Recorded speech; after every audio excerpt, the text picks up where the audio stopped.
What's up, fam? Special edition of Lazy Booking coming back after a long while. Last time it's been a while. But hey, like, subscribe, follow A2D Radio, and let's roll. Oh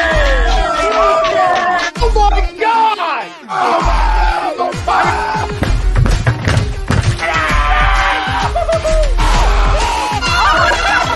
embarrassed! He's flying! Welcome in. It's almost time.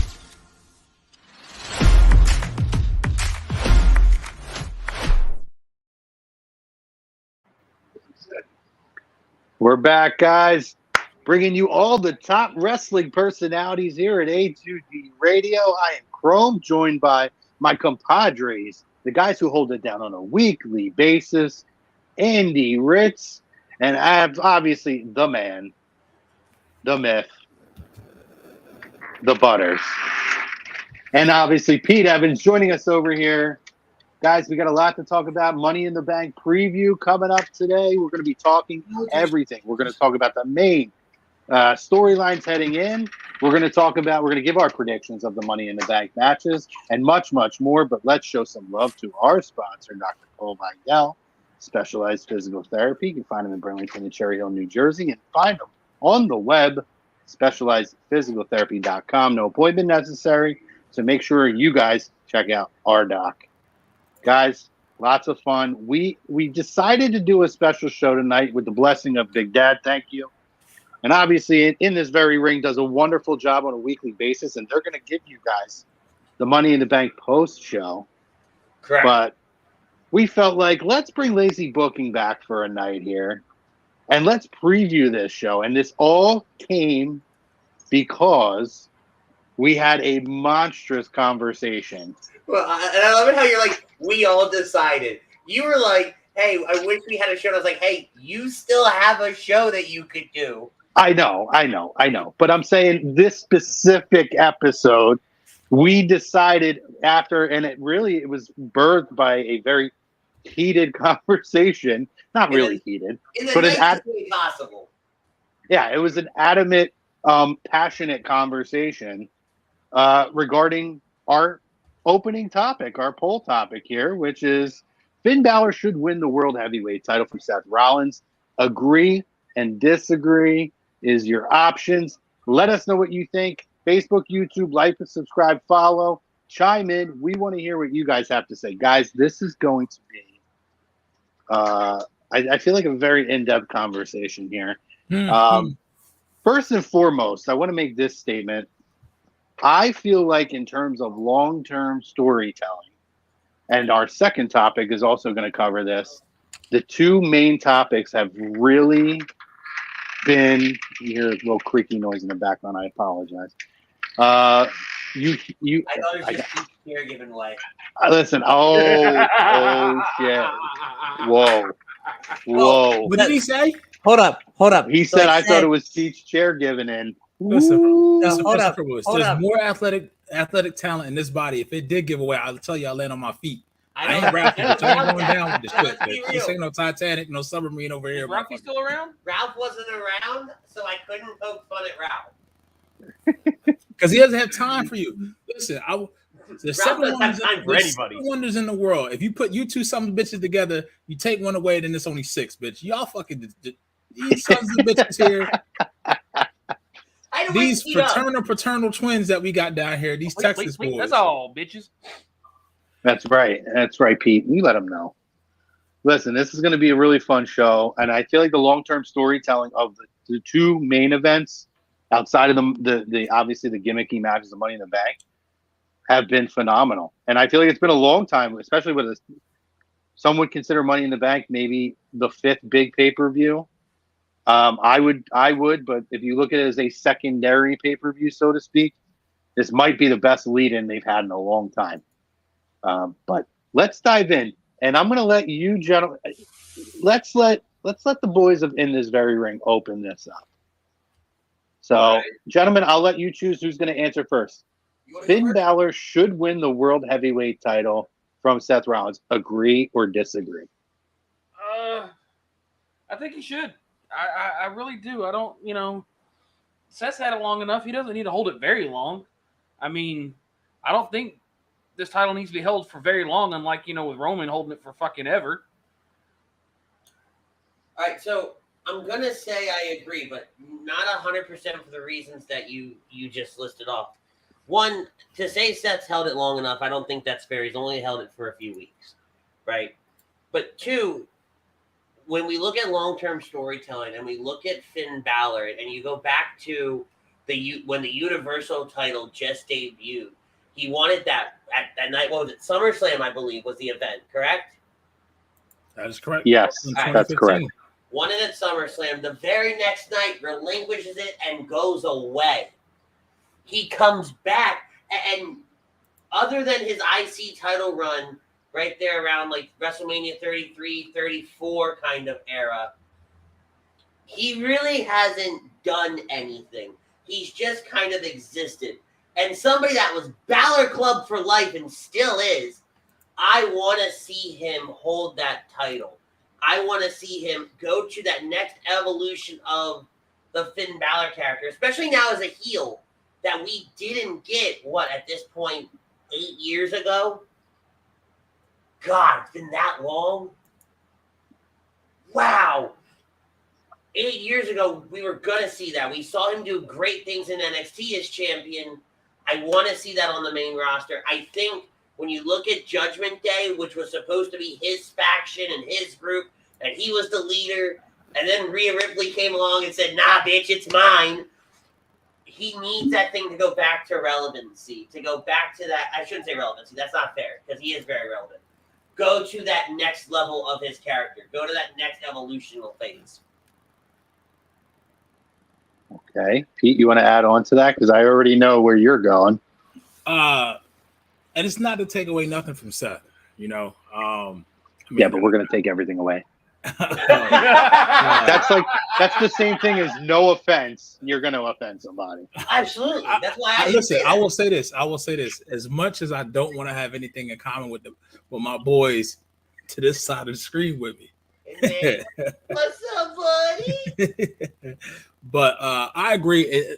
I slightly agree. It's where we all agree, but we all agree for different reasons. For me, I'm going to capitalize on the fact that I just think it is time for Balor. I think the moment is hot. I'm surprised they got, like you said, Chrome, they got this much steam into the lead in such a short amount of time. Roscoe's stupid. In this short amount of time. Oh boy, incoming. But no, this is like 2 or 3 weeks. He beat down. He kind of forced it. He kind of forced Seth's hand to where Seth was like, I need to get my hands on you. The only way I can get my hands on you is at Money in the Bank, and it's for the title. And here's the other thing too, and this is going to sound, this may make Chrome and us happy and sad at the same time. I think the cash-in may happen at Money in the Bank as well. No. And that's a way you can kind of protect Seth, but really Seth doesn't need any protection. Seth is a 5-tool player. He can chase and he can lead the title and he can hold it. He's this generation's, in my opinion, he's just generation's Bret Hart. That's what he is to me. No, don't even. Listen, and the reason, watch your mouth. Watch your mouth, Pete Evans. I know you don't like it. I know you don't like it. But what I'm saying to you is, hey, we're just gonna chill back here. Let y'all go at it. What I'm saying is, wow, blast from the past. What up, Kev? What I'm saying to you is from the fact that he can do it. He can chase and do it. He can hold it. He can night in, night out and have matches and defend the title, be beat down, did the stomp. How many times has he defended the title since he won it already? I think it's over 5, going on 6 maybe. So he's a workhorse, right? But here's the thing. You're in the UK. Balor's hot. Judgment Day is hot. And this is the other thing. I'm glad I didn't forget this because I'm 40 now. So sometimes the memory doesn't. Oh, God. Yeah, well, we know that. Priest being in the Money in the Bank, if he does win it, that dynamic, just think, Monday night, the following Raw, Balor with the title. Ooh. You got Dominic and Rhea there already with heat. Priest with the briefcase. Then you go a whole year and you have that constant tension of, you already can feel the tension between Balor and Priest already as it is. Now Priest has the briefcase. You can build off of that. And you talked about long storytelling. Here's my thing. So you talked about long storytelling. I know you're going to disagree with the poll, right? Where's the long storytelling for Seth? How do you know I'm going to disagree with the poll? You did this whole fucking show because you disagree. We have receipts. We knew what everybody was saying coming into this. My thing is I don't see the long storytelling with Seth. Here's the thing. If Gunther didn't have the title, if Gunther didn't have the Intercontinental title, I agree. Because then you can give me a long program between Gunther and Seth. After Balor, what's next for Seth? Another open night challenge? I mean, yes, exactly. If that's what you want, well, by all means, after a while. And I think Trips is in a tough spot because he likes his boys are Balor, and we already know his number one is Seth. His number one is Seth. You know, we all know that. That's been talked about on dirt sheets and IWC for years. Seth is his guy, right? For one, I'm pissed that Seth keeps wearing the same fucking outfit in the ring that he wore in May. Every fucking time. It's always the same blue. You talk about somebody who's so innovative with his fashion. I'm like, why are you wearing the same ring gear for the last... That's what we're talking about? 7... Bro, so you don't have no fashion sense in a t-shirt every fucking day. You don't understand what it means. Fuck. Pete, the guy held had an entire title run and just wearing black. And we're worried about his colors of his pants. I'm saying for me. We're talking about fashion? I'm saying for me. Listen, this is why I am me. There's the man wearing a t-shirt only. That is why your sheets look like that and they stay dry, and my sheets look like mine and they get wet. And not for me. Okay then. Shut the fuck up. How did I just get attacked like that? You want to keep going? I can keep going. Well, you did make the chair comment, so I mean, I'm going to allow it on here. I'll allow that one, but as the judge and jury of this, I'm going to allow it all the time. Like, so first of all, don't disrespect the my thing is this though. Ultimately, and I'll pass it back to Chrome because you're so far away from the mic. You're already short. You should be used to that being far away from things. You can't grasp. You can't reach. I'm just saying. Remember, I have the producing power, asshole. I'm out. But no, ultimately, it's really on. Is there going to be a better time to put it on Finn? And ultimately, that's not a reason to give somebody a title. Listen, I'm not saying. For one, you're saying give it to him like it's a handout, like he can't carry it. It is a handout, Pete, and I'm going to tell everybody why it's a handout. I think that here's one of the underlying differences. I'm a believer in Finn and the Judgment Day as a stable having the champion to be able to protect Finn, and Finn can put on quality matches. Versus you feel as if Finn is this. The fact that you feel as this is the same thing as Sami Zayn and Finn Balor is, and when Sami had nobody behind him. It's exactly the same thing, Pete. I'm going to tell you why. I vehemently disagree. You keep going. I mean, of course you do, but I vehemently are we done? Did we get to your point yet? Shut up. This is my show now, bitch. Fuck it. No, what's the real shit though?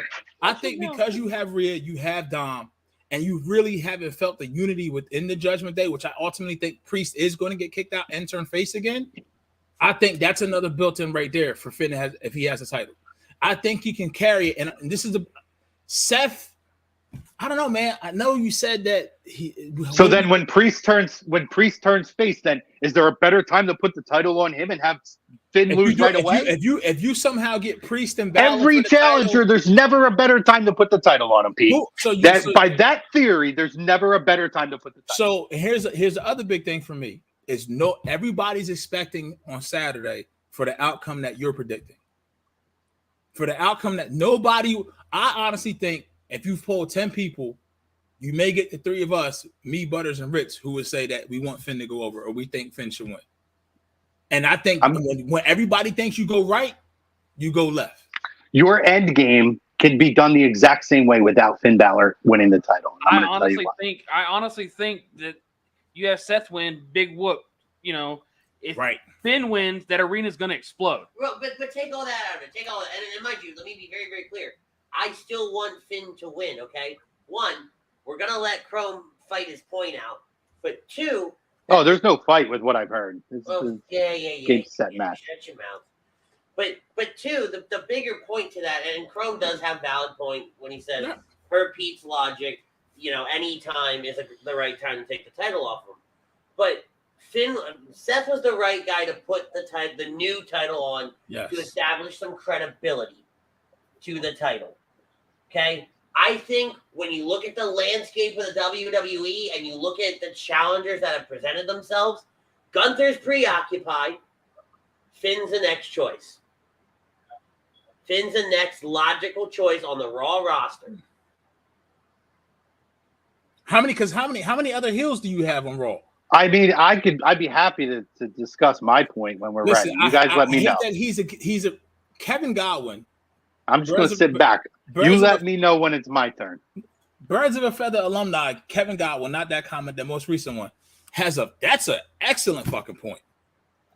If you're saying we run Raw, no, it doesn't. No, the title already has the really faction already has a title. It has one of the top stars, not women's stars, top stars in pro wrestling. One of the most over stars in pro wrestling. Rhea Ripley.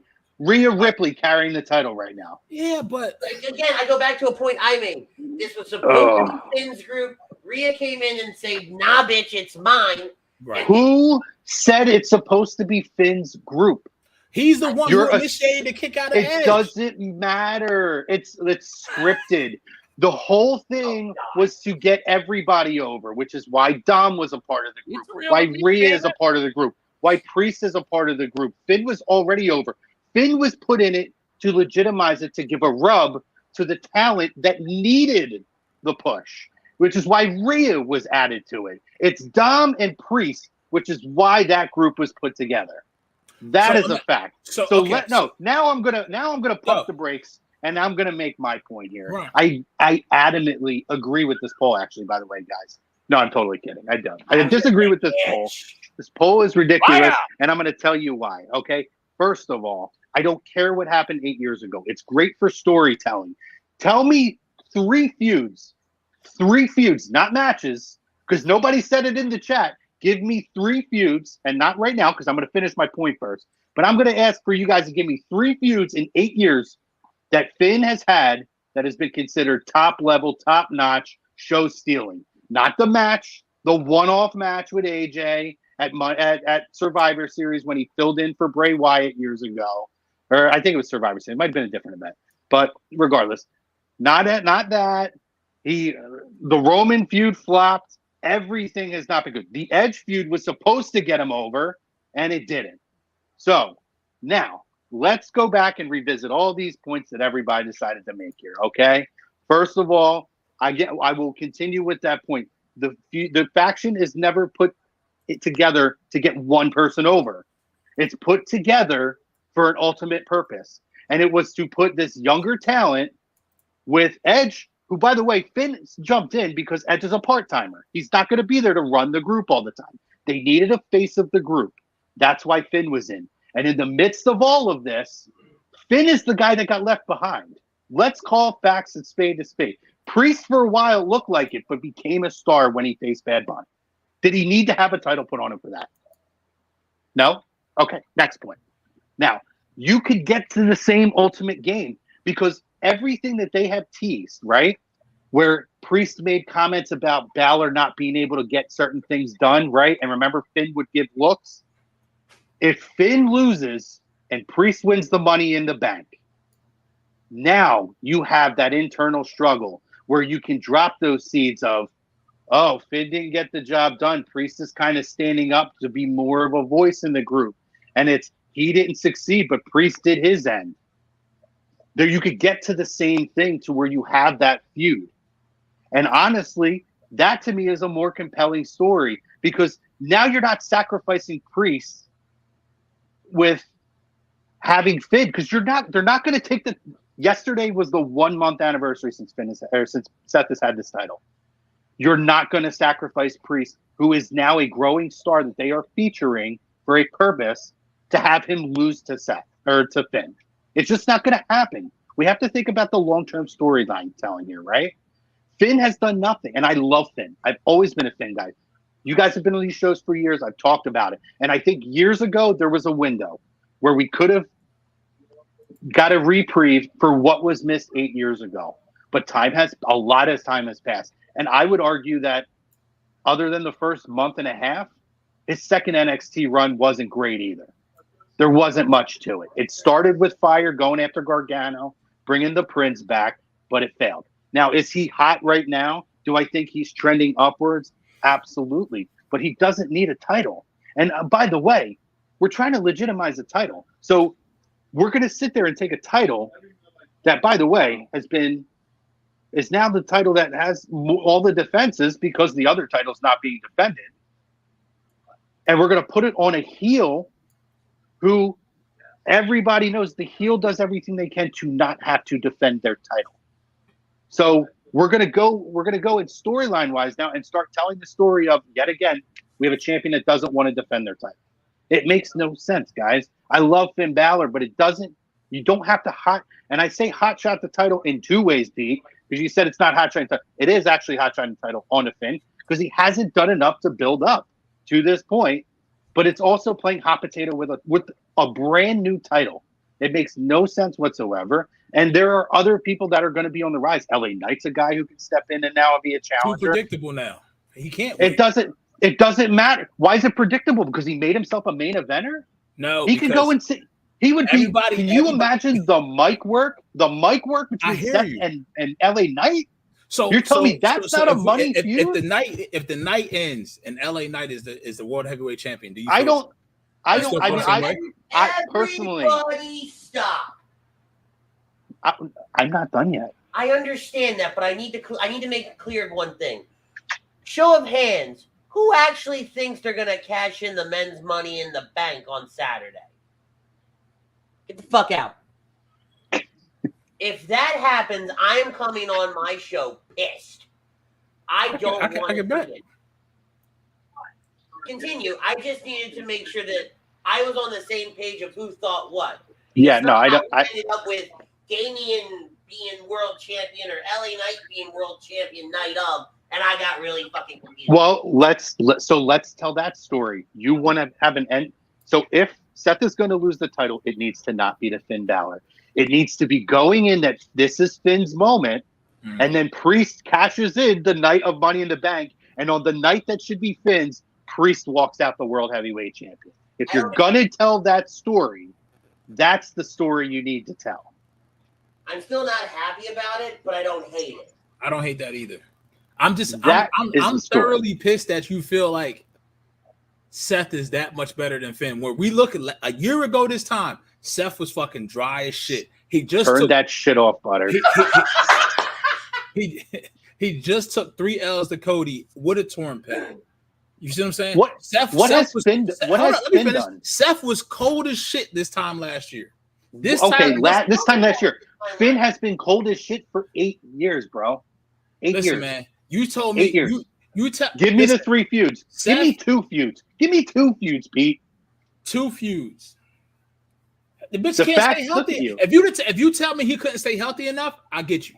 But don't sit here and act like Seth has been everything fucking Seth has been doing has been fucking touching gold and King Midas. Right? We had the Rey Mysterio with the whole eye shit, right? We have how many characters he didn't change since COVID? Let me ask you a question. You making me turn into like a Seth hater. Let me ask you a question. Let me ask you a question. Who had the best match with Roman Reigns in this entire run? Who's the one guy that didn't lose to Roman Reigns? I know the answer, but I don't know if I'm being asked the question. It's to anybody. It's an open question. Seth Rollins. Seth Rollins. Thank you. I don't think that was the best match. I mean, that's one of Roman's top 3 best matches. But there's a story. You could argue Cody, maybe.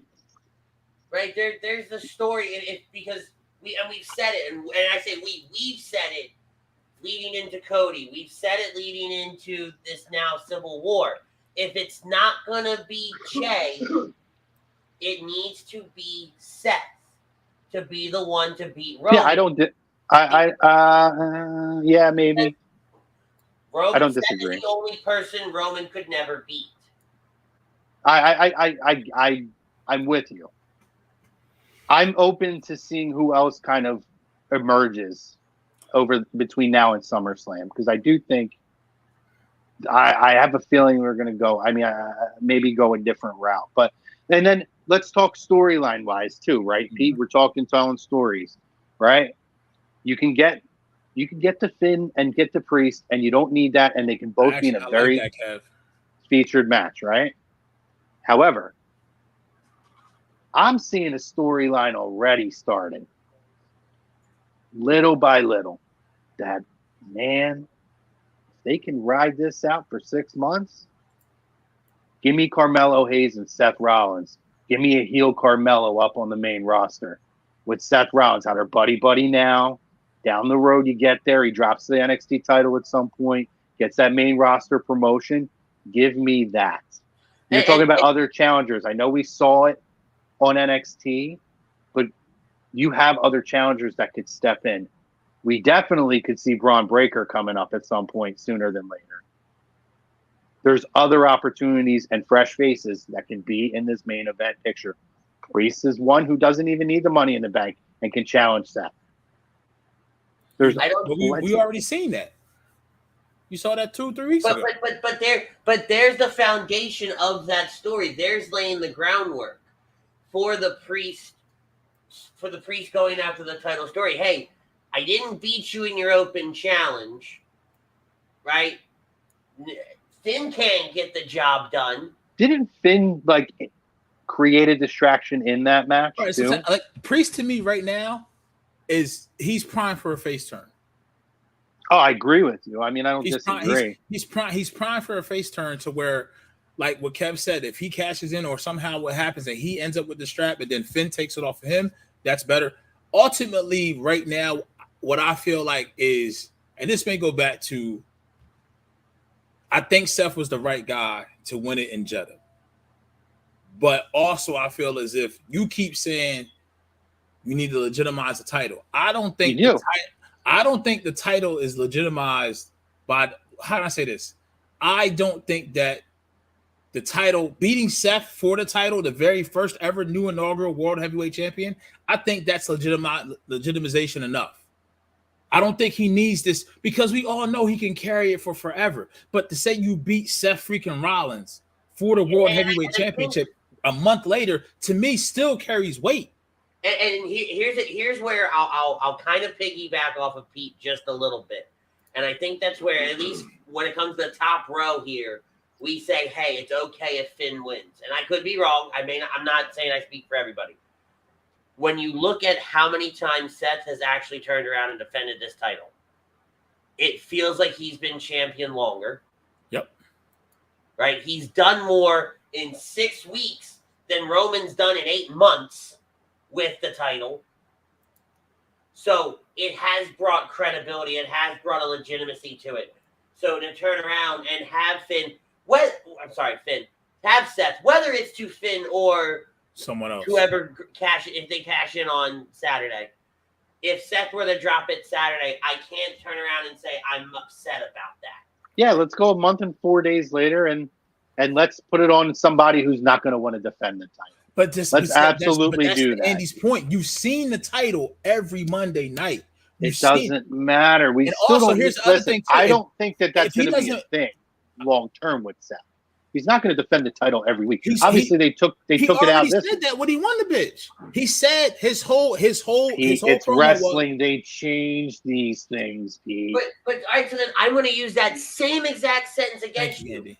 If Seth's not going to defend it every week, then what's the problem of somebody like a Damian Priest or an LA Knight going in and winning the title, or even Finn Balor, winning the title and not defending it for 3 weeks? I didn't say those other names. This is where who it is comes into play, because we're sitting here. You guys are the same ones that wanted Sammy to win over Roman. Me or them? Over Roman. Who said who's Not I. I'm pretty sure you said it. It was him. I know. Well, yeah, I know what Bunny said. I don't ever want Roman. It's that whole theory of, like, I'm going to use your argument that you'd use for Seth Rollins against guys like that. Like, first of all, I already did with Finn. It's an 8-year run without doing anything. And then you look at Sami Zayn. Everybody's like, oh, my God, never a better time to put the title on him. Not even a year before, he was wrestling Johnny Knoxville at WrestleMania. It was cold as shit. Which was a phenomenal match, by the way. But see, that was more emotional, though. See, so here's the difference. Here's the difference with that between. But before that, he was a Castro-looking conspiracy theorist. Yes. So, and that they actually said that shit Monday. I forget if it was Corey Graves or the other dude, the Irish dude, the Scottish dude, whatever the fuck his name is, the other announcer. He was like, year ago, you had. It's funny that you have Sami Zayn being the level-headed one trying to calm down Kevin Owens, to where a year ago it bitch was like Mel Gibson, a conspiracy theory. You feel what I'm saying? Yeah. But to that point, Sami in Elimination Chamber, that was strictly emotional. His actual home fucking town. And they're coming off of that and that build up and that tension. This isn't that. You know, it's for me, it's I don't know. I just don't. Seth can reinvent himself so much and get himself back to that level. Easy. I feel like Finn almost to a point to what Andy is saying. If not now, when? Maybe never. It may be never, especially that might be the answer, Pete. It may be never for Finn. It could very well be. But this is the thing. Ultimately, too, if Seth goes over, the beat down for what? How many nights he whooped this bitch ass in his ribs? It's 2 weeks, 3 weeks. He was working over the ribs, and they still not going to be 100% healthy. So now it's either this is going to tell you a lot about Seth's reign. What it's going to be, either it's going to be this bitch. You want to have to damn near kill him like Hell in a Cell, what he did with the Fiend, because that's how strong he is. Because I can't see if he wins this on Saturday, somewhat clean, you can't beat him clean. Like you I don't know how you end that shit. Listen, we have a commercial to run. Last thing I'm going to say, and then I want to make sure we show some love to our friends over there with the Philly Sports Trips. Listen to me, okay? We're talking about his ribs are injured. We got Cody Rhodes walking around with a fake wrist, air cast on his hand. He's not carrying a strap. It doesn't matter. It's the same theory. Look who he's fucking wrestling. Stop it. Ladies, I gotta pay some bills. Let's run a commercial, please. Hey, Birds fans, the NFL schedule has arrived and Philly Sports Trips has all the details now. Visit the site phillysportstrips.com. This is sure to be an epic season. Be sure to go there now to make sure that you don't get shut out. Join us in Tampa, LA, Seattle, or when we get revenge in Kansas City. Don't want to fly? No problem. Gather up your crew and hop aboard one of our signature boisterous bus trips to DC or New York. Sign up now and make sure to mention A2D. Don't miss out on the best Philly fan experience anywhere. Philly Sports Trip customers always stay at the best hotels and meet NFL legends. Book today. Damn, what a wonderful commercial that is. Listen, Philly Sports Trips, I'm telling you, you guys got to get on board. Hollis Thomas, plenty of Eagles legends going to be joining you. So whether you want to go local, head up to the Boston Scott's house up there in East Rutherford, or you want to go over and hit Kansas City or any of these other road trips, these are the guys to do it with. You say the best hotels, and you have lots of alumni and a good time. So I'm telling you guys, check them out. Philly Sports Trips. Great commercial. Great commercial. Pete. Yeah. It's the same fucking theory. It is the same theory where we're talking about guys and they're carrying a strap. It's pro wrestling. We could fake injuries. They could wrap his fucking ribs around every week. Doesn't matter. Oh, because he's champ, he heals differently, Pete? Because he's got a title, he heals differently? Get that ginger ear hair out your fucking ears. I'm not saying that. What I'm saying to you is... What's up, Don? The whole thing, the difference between Seth shit and Cody shit, Cody's walking off with a fake wrist because of the fucking beast, Brock Lesnar. Right? The way he got hurt, his whole arm should have been broken off. So, but then look, he's calling Dominic a mistake. Everybody knows Dominic is a chicken shit heel. He should be. I'm surprised it's not a stipulation in this match where Dominic said, "All right, Cody, you know what? If you're so much better than me, beat me with one hand tied behind your back." That's the type of level we're all expecting. If everything's equal, and this is a real fight, Cody's gonna go on that bitch and whoop the shit out of Dominic, right? So it's different from the aspect of Seth shit is a champion. You need to weaken the champion, right? And Finn did that by his own hand. He didn't have to do that by another man. You ain't gotta just weaken a champion. You just gotta weaken your opponent, man. It don't matter. It doesn't have to be a title thing. Stop it. Let me rephrase the question. His fuck. I'm telling you right now, when Chrome gets a notification, that bitch goes, oh. God, get off his fucking dick, man. Shit. God, I never thought I would see the day like you. I get Roman has spoiled the bloodline has spoiled us, Chrome. I'm telling you, it's spoiled us. No, now you sound silly all the fucking time. You sound silly that Seth Rollins is being treated differently than everybody else. Is he not? So hold on. Let me reframe a question. Okay, because we keep wanting to go back and forth on Seth winning, Seth losing, who's gonna take the title, who's not gonna take the title. But let me ask this question: who coming out of Money in the Bank can survive losing? Seth. Both. You all know that. Both can. I don't see it that way. I so don't. So if he loses the match and he can't survive losing, they may as well release him then, Pete, because he's no use to them. There's nowhere for him to go at that point. He's done. He's used up all his lives in WWE. This is like the dumbest thing I've ever heard of. So let's not do lazy booking. So you're the booker. Finn loses. What is next for Finn? What else? I'm talking about and Priest on his own without Priest. Without Priest, because that's the point. I think that's why Andy asked that question. Andy asked that question because if Finn loses, you need Priest to then boost Finn back up. You need something to happen with Priest. There's a built-in storyline, Pete. You said why you're going right to that because they've already planted the seeds to know that's the direction. You're telling me the same thing. If he wins the title, Pete, then where does it go after that? Seth.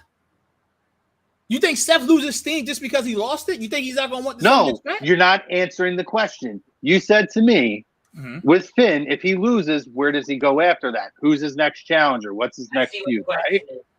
What's his next feud? And I said Priest. So I asked you the question. If he wins the title, what's his next feud? It's eventually going to be Priest. I don't think we're getting to the same end. You're making my point. It's the same end game. You're jumping for one. You're putting the already dick a built-in and getting 6 strokes in. I'm talking about long stroking and shit. I'm talking about fucking Damian Priest 6 months from now. You can long stroke that as much as you want, long and slow and hard. You can have Priest win it right now and the Money in the Bank and not cash in. And then there's always that threat of is he going to be the guy? You could even have him attempt to cash in. Rollins or Finn gets jealous, costs him his cash in, and long-term storyline that way. There are so many directions, and you're so tunnel vision focused on it has to be the title. It has to be the title, and you're being very closed-minded. That's like I could write.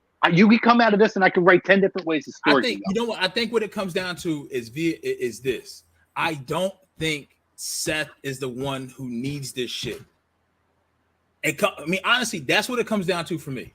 Seth, you're talking about everything. We're talking about everything Finn lost. Seth did the job for everybody for the last year and a half. How many times? Go ahead. When's the last time he was the champ? WrestleMania 35, right? That's the last time he won a title against Brock Lesnar. But he was the champ. Finn has never been the champ. Well, because he hasn't done anything to deserve it. But all right, so we've established that the end game, no matter what, at least in this current conversation, 38 minutes in, is Priest getting a title shot or having the title in some way, shape, or form. Right. What is more fun for me to watch would be the scenario of Finn having the title, Priest having the briefcase, and being a looming thought anytime Finn doesn't perform at that high caliber level. Priest is just sitting there going, I can fix things. It's predictable. And to me, that's lazy. Doesn't mean you don't want to watch it. It's lazy. I'm not that intrigued by that. I don't feel like these guys, I don't want to have to use the title and the briefcase as a prop to create dissension between them. You don't need it. It's already there. I would rather get another storyline separate from the title that I can invest in. This is where pro wrestling and sports entertainment has faltered over the last couple of years. The only thing that matters is anything around the title. So what was so great about the bloodlines around the title? The bloodline. It's an exception, but let's be real. What is the argument? Exception. Listen to me. There is always an exception. What has been the conversation? And don't even tell me that you haven't said this. Since the Attitude Era, secondary feuds have meant almost nothing unless Brock Lesnar or Triple H or these guys coming back from past like Edge. These guys make it feel like something special. But when it comes to the everyday roster talent, nobody cares about secondary storylines, which is why everything's about the title. And that's where I am totally blown away that you guys aren't seeing that you can have a meaningful feud that will build Priest and Balor and build a huge storyline that could go multiple pay-per-views, multiple months, without now taking away another program, another block of entertainment on a 3-hour show surrounded by the title. You don't need the title for that. You're trying to make everything one storyline. I'm saying for the pure purpose alone of being able to create additional content that people want to tune into. People will want to see Balor and Priest at this point. They've already been clamoring for it before he was put into a title match, before Priest was put in Money in the Bank. Those seeds were already planted, and people have been talking on social media about wanting it. So why does it need the title now? You could get 2 stories out of it. Because neither, all right. So, and I know we need to move on because there's other shit in the show that we need to talk about. But, well, we knew this was going to be the bulk of everything. But we said, what you said is Seth hasn't been a champion since WrestleMania 35. And ultimately, you could be right. The end goal is for Finn never to carry it. But we never. I didn't say that. Finn has never had it. Right? Here's my other he thing got too. hurt. He's never had it and ran with it, right? That's on him. You forget. And we also talk about Seth, who beat Brock in the opening match at WrestleMania 34 or 35, whatever the fuck it was, in 2019. And he already did that. So hey, guess what? Rowdy Piper had a great career, never carried the title. He got an Intercontinental title at the end of his career. It's 2 different things. But you're catering your argument because I'm gonna get you right here, right? I'm gonna get you right here. You're never gonna get me. But go ahead. Yes, I am. Yes, the fuck. This is it. This is it. Because you just sat there and said, Priest with the briefcase, Finn with the title is too predictable, and nobody want to watch that. The fuck. I didn't know. That's not what I said. Nope. I didn't say that. But you just did. What did he say, Andy? Did he say I did not say right? nobody would want to watch it. I said for me, I would rather see other ways to do it. To me, that's the most predictable one. We have known for the last 10 months what the bloodline shit was going to end up to be. And we fucking enjoyed every minute of it. We all knew Jay was going to be out. Did we still watch it and we enjoy it? Yes. We all knew Sammy was going to be out. We was going to get Sammy versus Roman. Am I wrong in that? But those guys have put the work in for 2 years, almost 3 years on that storyline to make that happen. You're talking about Finn Balor 2 months ago was the most irrelevant person in a faction with up and comers. No. Stop. Bullshit. That's absolute bullshit. That's not bullshit at all. You want to go back to WrestleMania? Who worked WrestleMania? Who sat at home and did nothing? The only person that sat at home and did nothing at WrestleMania was Damian Priest. Everybody else got to work except your all of a sudden magical rising star was sitting at home counting bonbons and watching. Right. But I can't reveal my sources, and we've discussed this. There was a purpose behind that. Correct. So I don't want to go down that road because I can't reveal that information that I have, and you know this. But see. But there was a purpose for that. And to your point, Andy, without getting into the specifics of that, what did that prove with that information that I shared? There was always a vision through the Judgment Day for Damian Priest. It doesn't matter that it didn't happen at WrestleMania. Okay. He got the huge spot with Bad Bunny. I love you so much, but other than the 4 of us on this show, nobody has that information. So speaking as people that don't have the information, they look at Damian Priest and they go, he did nothing. He's doing nothing. Right? We're going to talk about the common man, the common fan right now. right? He didn't even need to be there because they used a WrestleMania spot to set up his feud with Bad Bunny. With who? I'm sorry, you cut out. Bad Bunny. And it was great for regional, right? And it was a great match overall. But I'll tell you what. After that, we're not doing anything. Bobby Lashley wasn't on WrestleMania. There's a lot of people that weren't on WrestleMania. That's, to me, the WrestleMania thing is no longer the be-all, end-all. There's people that are left off the show. I got my own gripe with Bobby Lashley not being on WrestleMania. That's a whole other argument for another day. And let me ask you a question. How come the guy featured on WrestleMania, Finn Balor, in a match against, it was Edge, correct? Yes. As the Demon. In a high-profile match, came out of that as the least talked about one, including the one that wasn't on the show until Seth Rollins, who absolutely is a part of being a proponent. What this comes down to, Chrome, is honestly what this comes down to is you're just fucking burying Finn.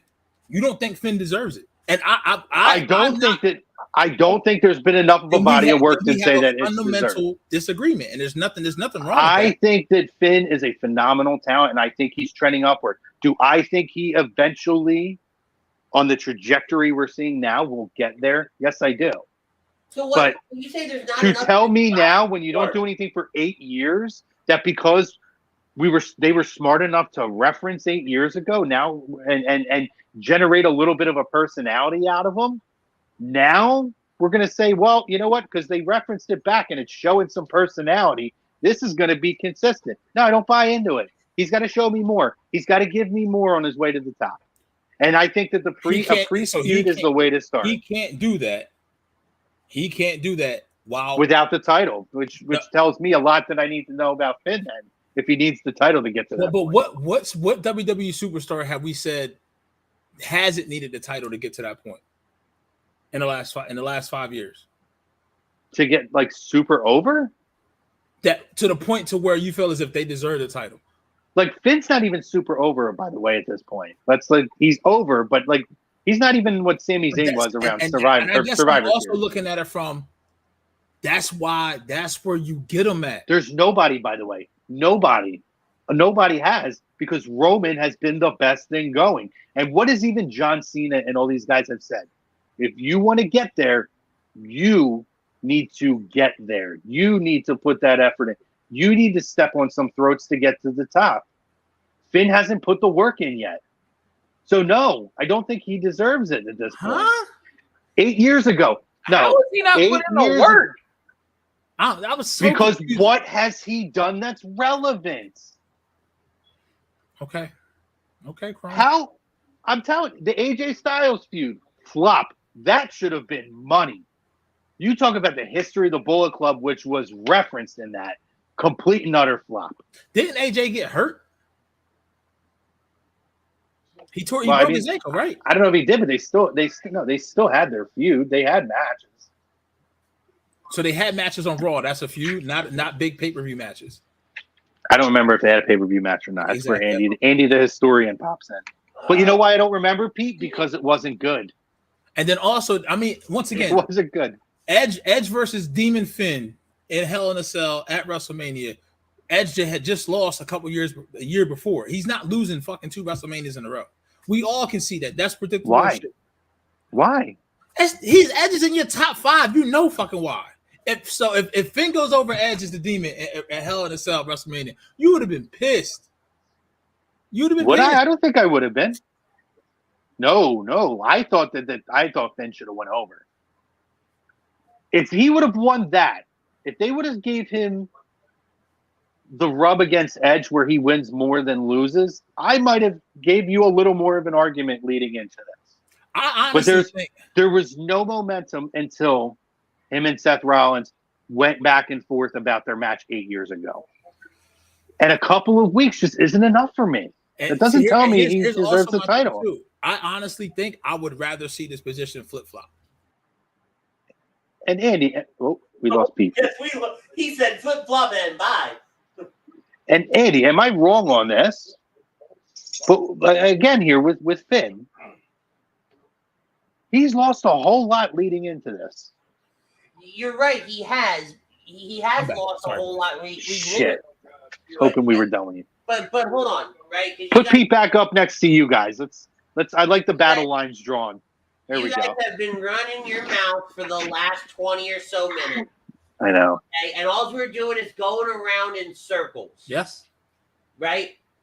At the end of the day, and I love this company, we're going to agree to disagree on it. Mm-hmm.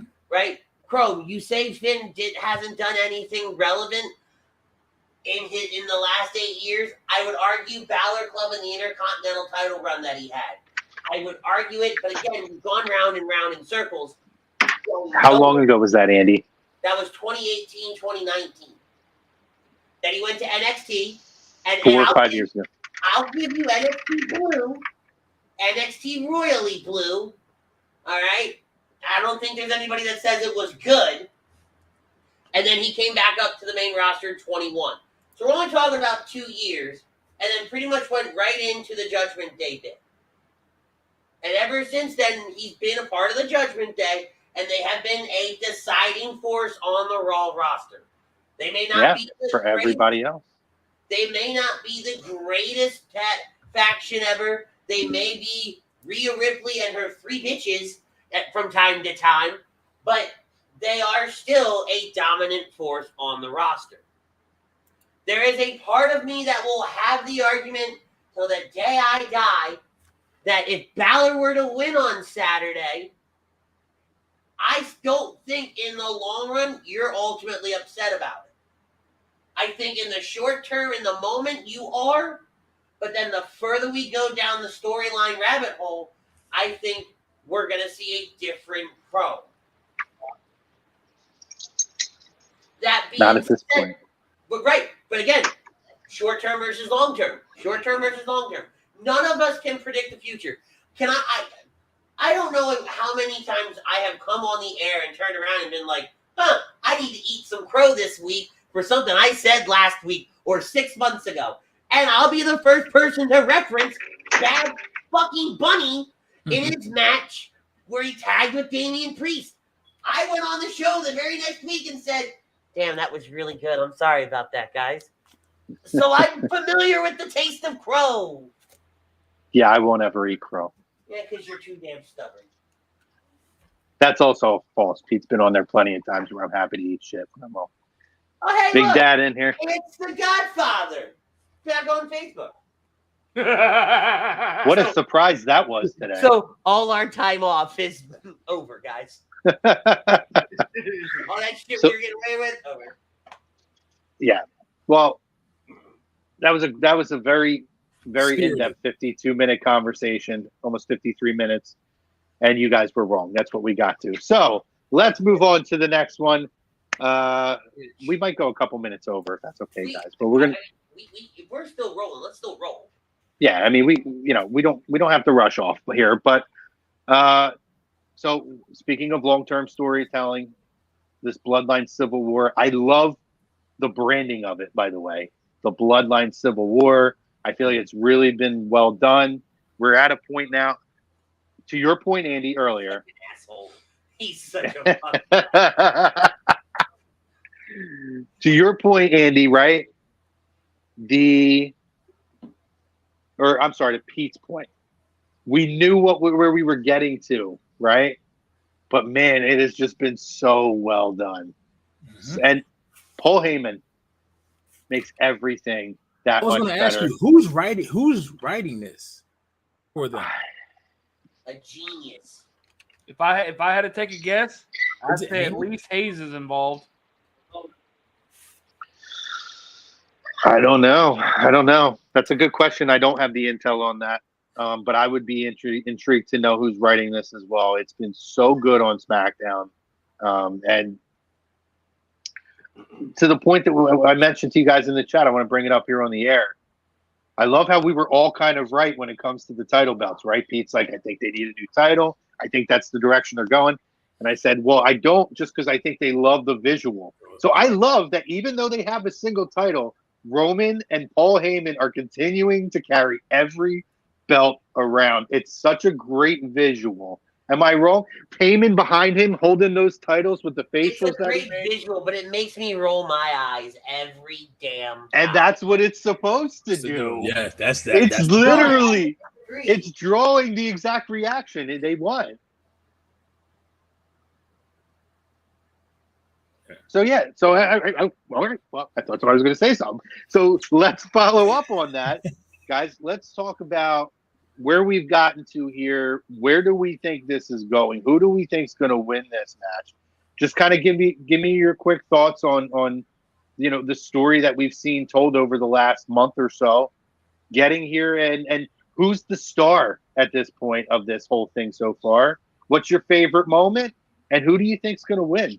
We've spent the last, when I say we, he and I, our Forbidden Door preview show was the first show in about 6 months where we didn't start out talking about the bloodline. So I have talked about this ad nauseum.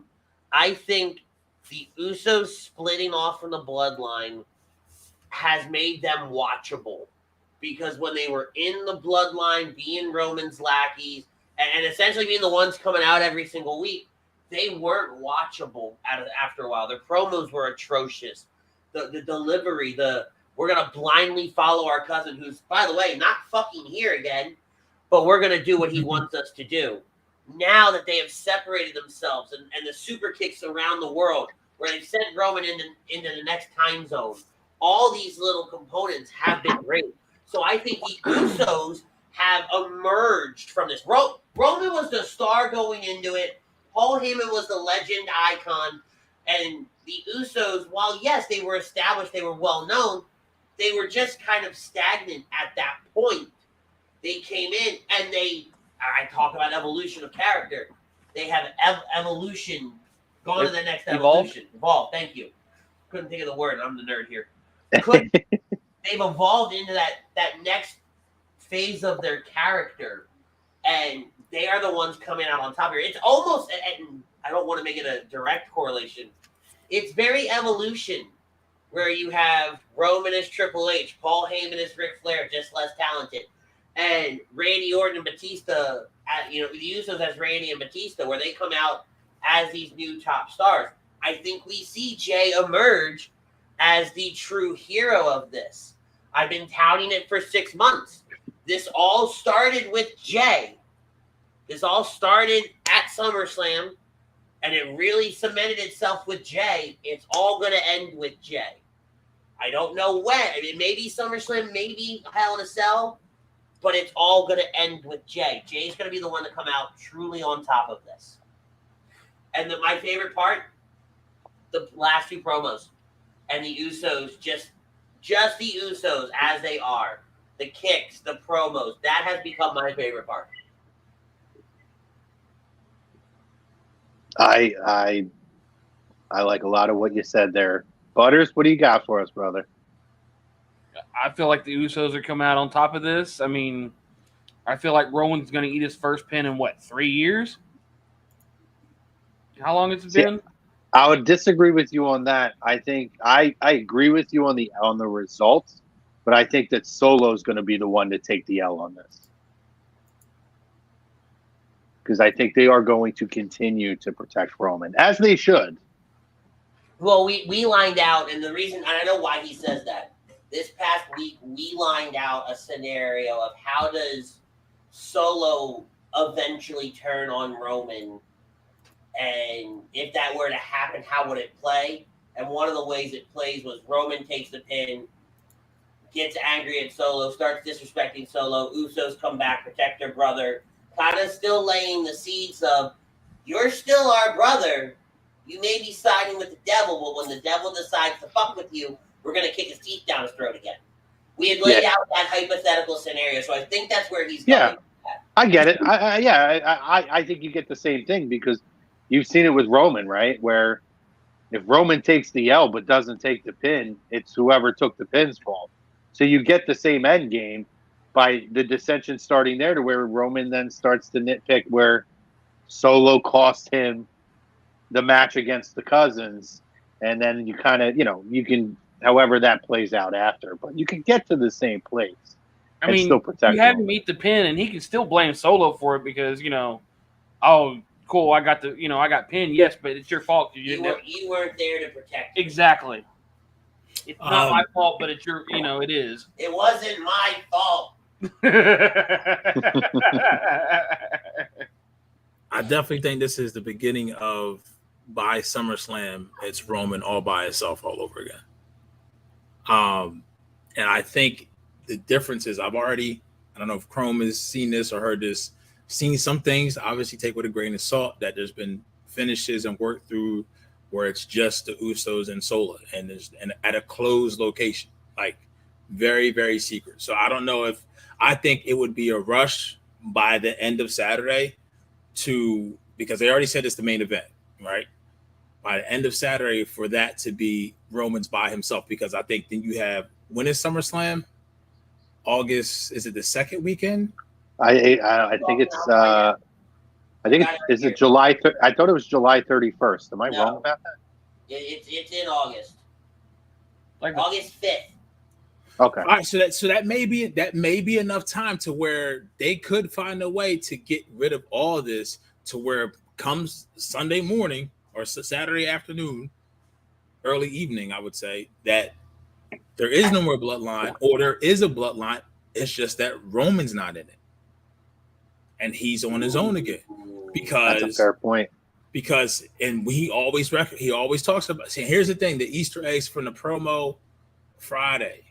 The Friday before, 2 weeks ago, when Jay said I'm out too. That promo, there's a lot of Easter eggs in that. And we've been hearing the Usos talk about, we even heard this past Friday, you out here on the island of relevancy, because you're going to really find out you're going to be by yourself. What are you going to do then? When's the last time Roman has beat anybody clean? And I don't care how much of a threat they posed or how much of a threat they didn't pose. He hasn't beaten anybody clean. Here's the other thing, though. Here's where I think they go with it, right? Roman told Jay, we were grooming you the whole time to be the next tribal chief. So I'm all in agreement. Jay is the one that comes out of this, right? You're the next tribal chief. It's just not your time yet. Well, you saying that to somebody who got his twin brother over here and his baby brother is on the side with you. Hey, baby brother just seen two brothers ride together, and this bitch been getting super kicked for the last 3 weeks. Double super kick. You feel what I'm saying? So we're now, all right, you know what? Come SummerSlam. My teeth kicked in. Come SummerSlam, I can see it. I am the tribal chief. My time is now. No John Cena, pun intended. And Jimmy and Solo going to attend to that. Jimmy, I love him, right? He's the Angelo Dawkins of this shit. Ooh. He's the Angelo Dawkins of this shit. He's a Marty Jannetty of the Usos. Not taking anything, but as far as a tag team, and here's the other thing, this is why you can flip it. Solo ultimately is going to be a single star, right? You can see that. But you come SummerSlam, Jay wins the Undisputed World, whatever fucking title they call it, right? There's so many fucking names. And I want that bitch to have all 3 belts for at least that night. Undisputed World Galactic Intercontinental Heavyweight Champion. That bitch, you might as well call it the Infinity Gauntlet for all I give a shit, right? Yeah, seriously. I got one.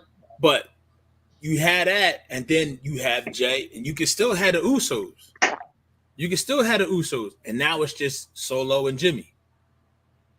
You see what I'm saying? I think because when he said that it's not your time to be tribal chief yet, we grooming you, he's still thinking that he got all this, right? And ultimately, here's the biggest twist. And because I think this is how Trips thinks. When all this shit happens, they're going to do it in a way to where everybody's going to think that, like you said, right, Andy, Jay's the hero. The Usos are the hero. But when this shit is all said and done come SummerSlam, I don't think the WWE Universe is going to be looking at them as heroes. Because remember, we heard that shit. There's rumblings before. They want Roman to turn face again. That's what they're trying to do. I don't know if it happens, obviously, immediately, because you can't erase 3 years of what the fuck they did.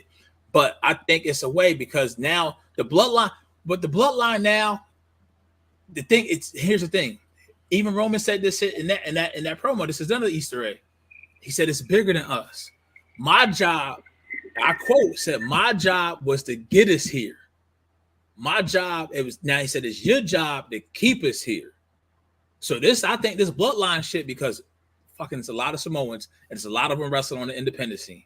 A lot. It's gonna be like Bullet Club. It's never gonna go nowhere. Just because Roman's not there, but you look at the Easter eggs that he said in that promo from "You're the next tribal chief. That's why we're grooming you. The bloodline is bigger than me. It's my job just to get us here. It wasn't my job to keep us here. That's your job."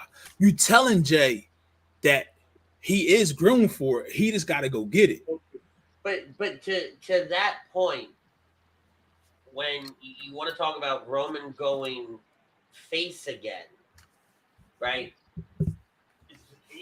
That, like you said, that's nowhere close, right? Because one, as soon as you say it, I cringe a little because I don't want that right now. I don't even want that a year from now, per se.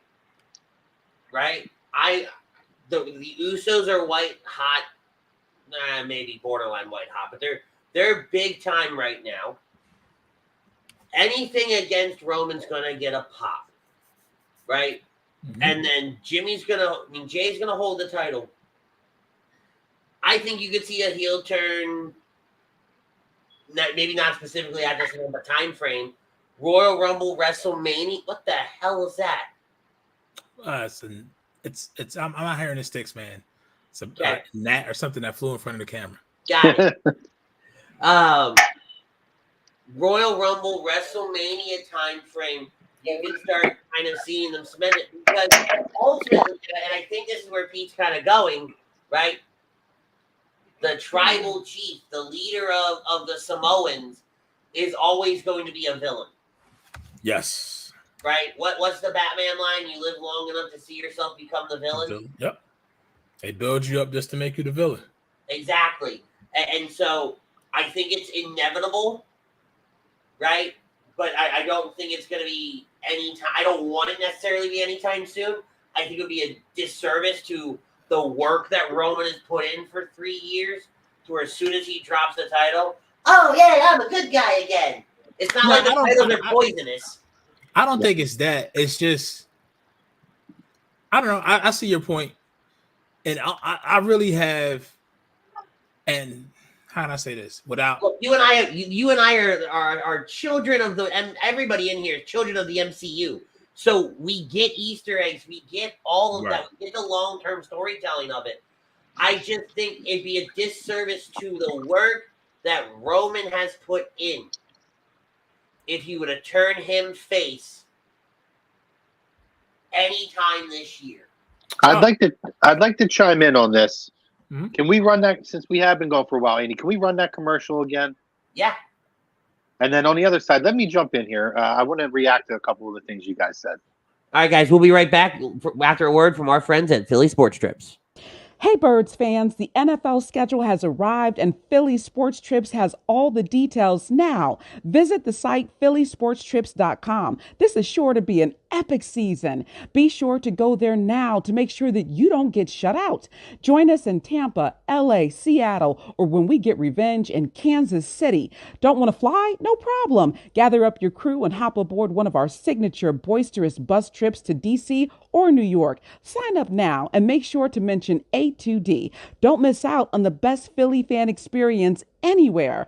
Philly Sports Trip customers always stay at the best hotels and meet NFL legends. Book today. And we're back. Chrome, it is your turn. Rock and roll. Yeah, good stuff with Philly Sports Trips. Again, guys, make sure you check them out. Get out there, hit the road. They do things for home games too. Check them out, Philly Sports Trips. I want to go back to first with Andy. First of all, a lot of good points that you guys come across with, and I like some of the ideas you guys had. I would disagree with this, Andy. I think you're really downplaying the Usos. I think that you're really not giving credit where it's due. And the one thing I would say of all of this, Roman was already a star. I would say that from start to finish, Jey Uso has become a star. That's what I said that though. Right. He did say that. Right, but when you're talking about the whole thing as a whole, where your statement was that the Usos at points became irrelevant and lacking. Even in Jay's points where he was doing the bidding for Roman, there was constant character development that made him intriguing, not to where it was like, oh, it's a joke that they're being the lackeys. And Jimmy, I give you. I feel like Jimmy was in that box. A lot of it was, so let me clarify. A lot of it was just personal preference. It was cringy to me to watch. Like I just couldn't watch it. Well, but there was a lot. But there was other layers there. If you really looked at a lot of that. To speak to Chrome's point, Jimmy just attacked Roman. Like just. Solo's never hit Roman yet. I think there has been storytelling though with Jimmy, right? Right. Like it has, but when you go back to Jay to speak on your point, this shit started with Jay versus Roman at SummerSlam. Was that 2020? Yeah, and then I'm going 2021. No. It was. You talking about? You're right. It was Hell in a Cell. They acknowledged him and they put the first lay on him. That was Hell in a Cell because Roman came back at SummerSlam. Mm-hmm. This was when we had that dumbass pay-per-view the week after where he won the title and then he fought at Hell in a Cell against his cousin, and that's where they acknowledged him. And then from that point forward, to Chrome's point, it's always been Jay. Like if the Jay and Sammy shit, that's always centered around Jay. But even with that, there were other little things, and I'll give Jimmy this much credit. I think the Sammy stuff is where his character really started to develop. Because he drove that. As the other little nuances of whether he was kind of the in-between trying to keep them together. You know, there were things that were kind of under the radar that if you look back how that feud played out and watch some of those things again, you could see things that Jimmy was doing to assist in that feud and kind of build out his own personality. So I would argue that Jay alone, though, made the Usos very intriguing throughout this whole process. Now, I also believe that the Usos have remained the top tag team, maybe in all of pro wrestling. I would argue with them up against the Bucks and FTR and a lot of these teams. They are in that. Wow. They are the creme de la creme, brother. There is a reason why. WWE without question. Nah. I'm with Chrome on this one. It is on the record that the Bucks have said they want to have a match with the Usos. Yep. I'm not saying that that's not true either, right? I just don't. Right. I don't. But they don't have to sit down and really think about that. Like they don't reach across. The Bucks don't reach across the aisle to the competition and give praise unless there's a reason to do it. Yep. And they did it with FTR before they left WWE. There's a reason. There's a reason why all of these teams have always been mentioned in the same breath, where you always wanted to see the Usos and the Briscoes have a match. Like these have all been talked about as not just matches to see, dream matches.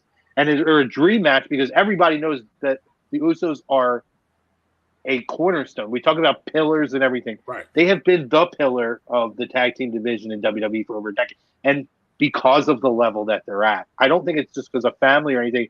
It's the level of competition that they're at. And this version of them, which if you guys remember back in the day, I was not a fan of at first. At all.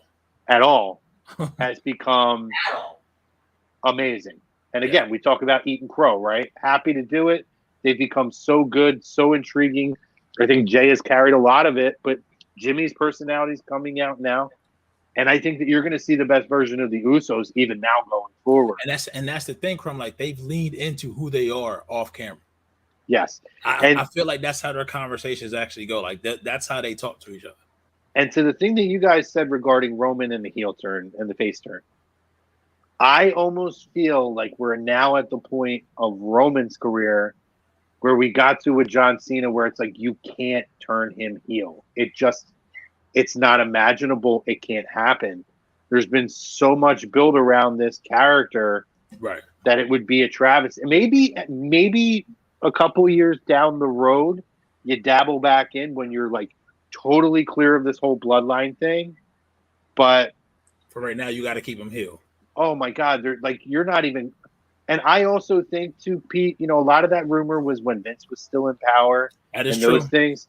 I think Hunter could have a very different visual of everything going on. To be honest, so I think it's a couple years because the one person that comes to mind when you say that, like, bitch, there was a point that you can never turn. Like, let's not. So SummerSlam, WrestleMania 2020. What was the match that Edge and Orton had? What was it called? The best WrestleMania match or whatever the hell? No, but it was like the stip in the match, the stipulation. I forget this. Hold on, give me a minute. But so my point is, if Orton can be turned face at some point with RK Bro and be paired with somebody like Riddle, that's somebody who we always would think would be a lifetime heel, right? And look at the dastardly shit that he has done from. He did DDT to RKO'd almost every woman from the Attitude Era. You know what I'm saying? Like he did that shit with the program with Beth, with Edge, right? So I get your point, right? And I almost go ahead. Butters was right. It was a last man standing match. Last man standing. It's been so well done. Everybody's leaned into it. Solo, I still don't think Solo's personality has come out yet, and that's the one part where we feel as if this goes the way that we think it's going to go. Maybe Solo can't show that side that he has right now with Roman, but then he's with his brothers, and it's like, okay, maybe you start to see more of his personality come out. He starts to grow with it too. You know what I mean? There's a part of me with what we've done with Solo, even from the NXT days, right? And this might be a stretch, but I'm going to go with it. It's very Samoa Joe. Like old team. Oh, it's exactly. Yep. And I love me personally, I love that. So I don't need to know if he's as goofy or as funny or whatever his brothers. I want him to walk out, whoop someone's ass, and walk away. I'm going to tell you exactly who he reminds me of. He's a cross between two people, one being in his family. It's a cross between Samoa Joe and who's the other one? Umaga, absolutely. I was thinking the same thing, but I'm like, I've already taken a little bit of a stretch. I don't want to go too far. The facial mannerisms, the way he moves around the ring, the Samoan spike. Mm-hmm. There are certain things where I look at him, and if I was to take the face paint off of Umaga, I feel like I'm looking at the same guy. I don't want to say stealing, taking away, borrowing, and then the family. Using an inspiration from somebody in his family, but to the next level, like with the Samoa Joe combination of it. I 100% agree with that. Their youngest brother is on the independents. I just saw something with him. He's doing something with Reality of Wrestling. And then he has, you look at him, he also has his thumb spiked. He already has his thumb taped up.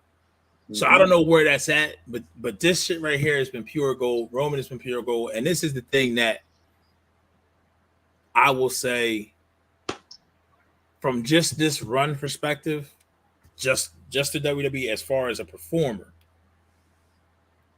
like this run is starting to pass anything that Cena's ever done. Now Cena with the Make-A-Wish shit and all that, and the reason why I say that is because he's leaving. When he walks away, he's made around him stars that can carry their own. We all knew Uso Penitentiary, and Cena has said this himself. When you were with me, you were there. I didn't, but when our shit was over, it was up to you. But to where Roman at this point, and it may be because this is family and how intricate the details have gone into it, when he's gone, when he takes that step away, I don't think Jay is going to be de-elevated, in my opinion, because, bro, Jay has everything. Jay has the passion when he talks. He can go in the ring. The physique is there. The look is there. I mean, these dudes this is like Manny Ramirez without a shirt on, wearing the chain wrestling. This like, but like if you seen Carmelo on Monday night going against Finn, right? He had a gold chain on that said "Born Ready." Like it's some dudes that's just cut different. I don't know if that's like, I don't disagree when you say that when Roman walks away, these guys will fall back, they'll flounder or whatever. But I don't know if it's fair to Cena to say that this is more than anything Cena's ever done. I'm talking about in one singular run. And one singular run. But you could, but it's different. So it is different. It's different eras, because that's like me trying to say that anything Cena did was better than anything The Rock, Austin, or Taker did, or anything those guys did different than what Bret Hart did. I know. Right? But or Shawn did in his prime, right? Right. Or and then further back, go back all the way to the beginning. It's so vastly different. But so let me ask you a question, right? Well, I think there's different visions for people too, right? Like for Cena, I think the goal did become we're going to tie Cena with Ric Flair at some point. Okay. Yes. As opposed to Roman, it's we have the best thing going with the hottest faction in years. Like maybe you said it yourself, Pete. This might be the most intriguing faction, and we're talking Bullet Club, Elite, every faction you can think of. This might be the most intriguing faction on a week-to-week basis since the NWO. And it's not even like a mimic of who's going to join and not, like the Bullet Club doing the same things the NWO did.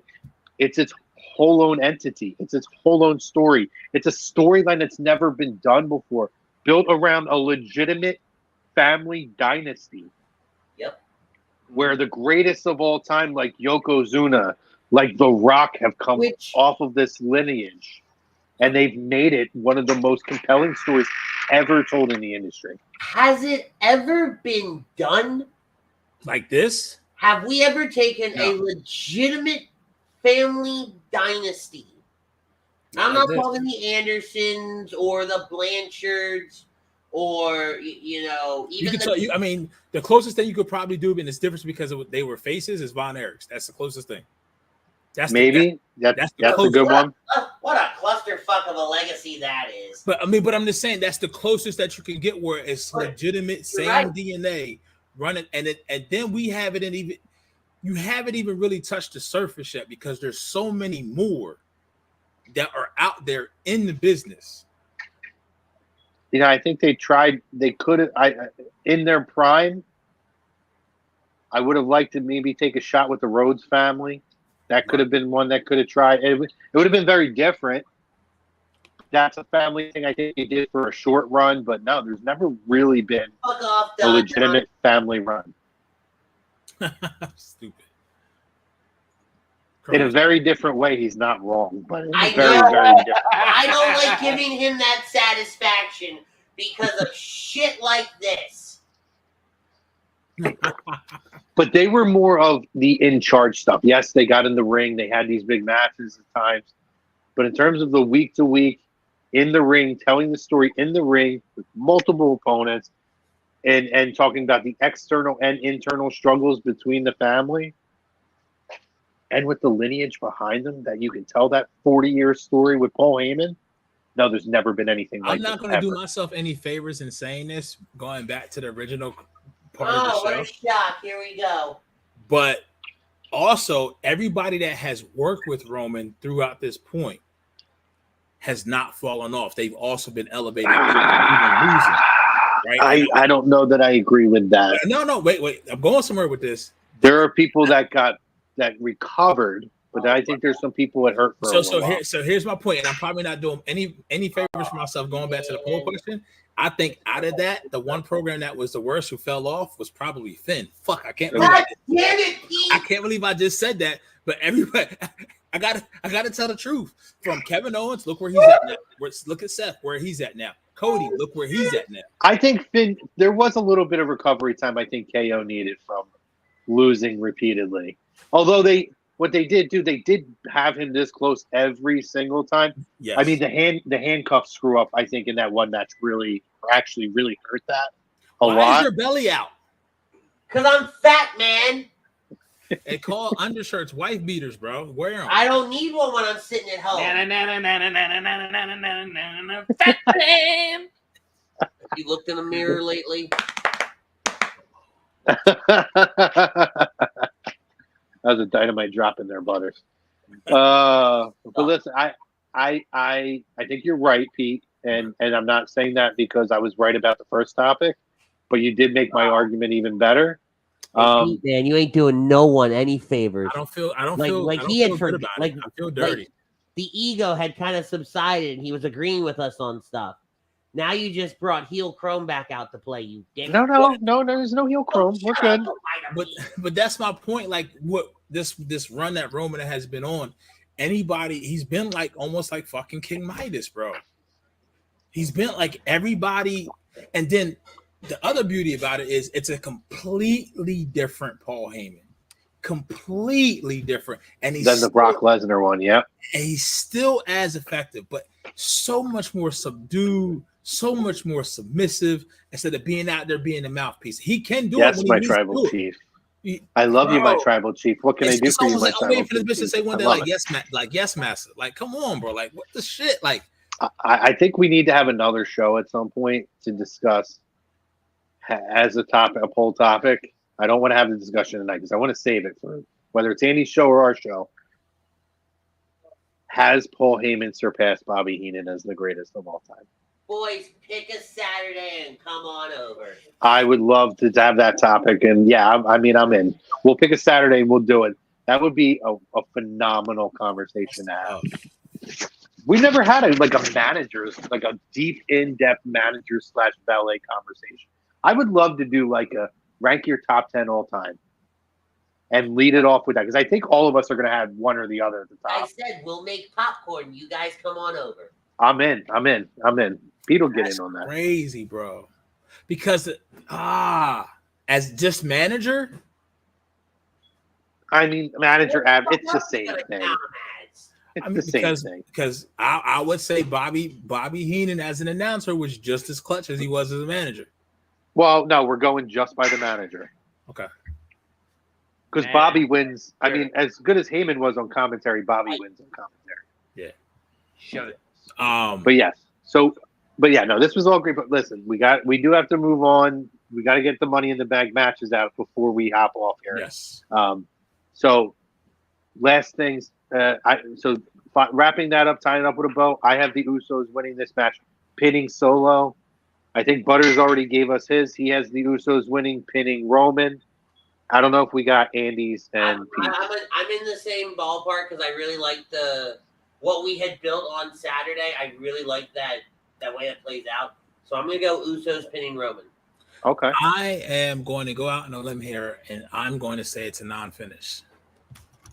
Fuck you. Carry it on? No, not carry it on. I just think Roman's in the ring by himself in a non-finish. It's interesting. Well, walk out. I think either he's laying and they don't pin him because that's another way you protect him. You knock him the fuck out with a spike, and he stumbles into a double super kick, and the three brothers just walk out, and that's it. And you don't pin him, so quote unquote, he still hasn't been pinned in over 3 years. And he wins because if they walk out, they get counted out. Match is over. I retract my fuck you. I know how to build the drama, baby.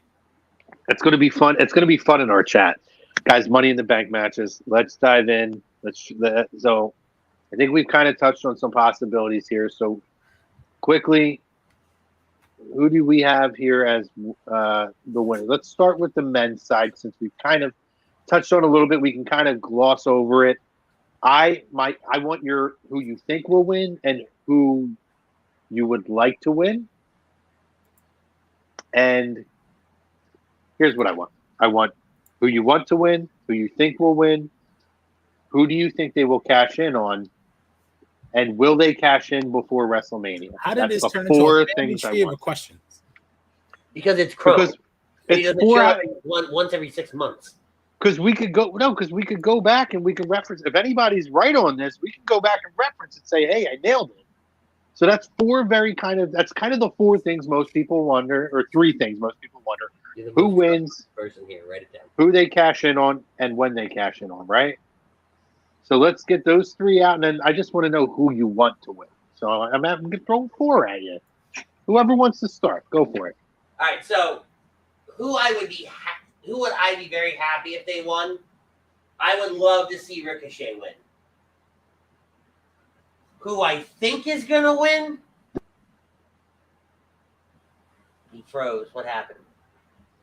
No, I said the new Kofi because they have him. He's the guy who's going to be in all these matches, which I'm totally cool with. He's the Shelton Benjamin or Kofi now, who is going to put on phenomenal spots in every match. Who do I think is going to win? L.A. Knight. Yeah. I was hoping somebody would do it. Who do I think that he's going to cash in on? I would like to see LA cash in on Finn. Just because I don't think... I would like to see Seth chasing LA, not LA chasing Seth. I think that just tells a better back and forth for me. Do I think he... What was the last one? Does he wait till WrestleMania? Will they cash in before Mania or at WrestleMania? Before. Okay. You don't have to, but do you have a general idea of where you think? If it's not Sunday night, Saturday afternoon. You think they hold it for a while? Probably like Survivor Series era. Okay. What do you got for me, Butters? Oh, this pisses everybody off, isn't it? Oh, he's got a sinister laugh. I dig it. You motherfucker. I know exactly what you're doing. Who I would like to see win it? I would love to see LA Knight win it, but I know that ain't happening. Before he says this, I am not a part of this. I think I know where he's going. I am not a part of this. Who I think's gonna win it? Logan fucking Paul.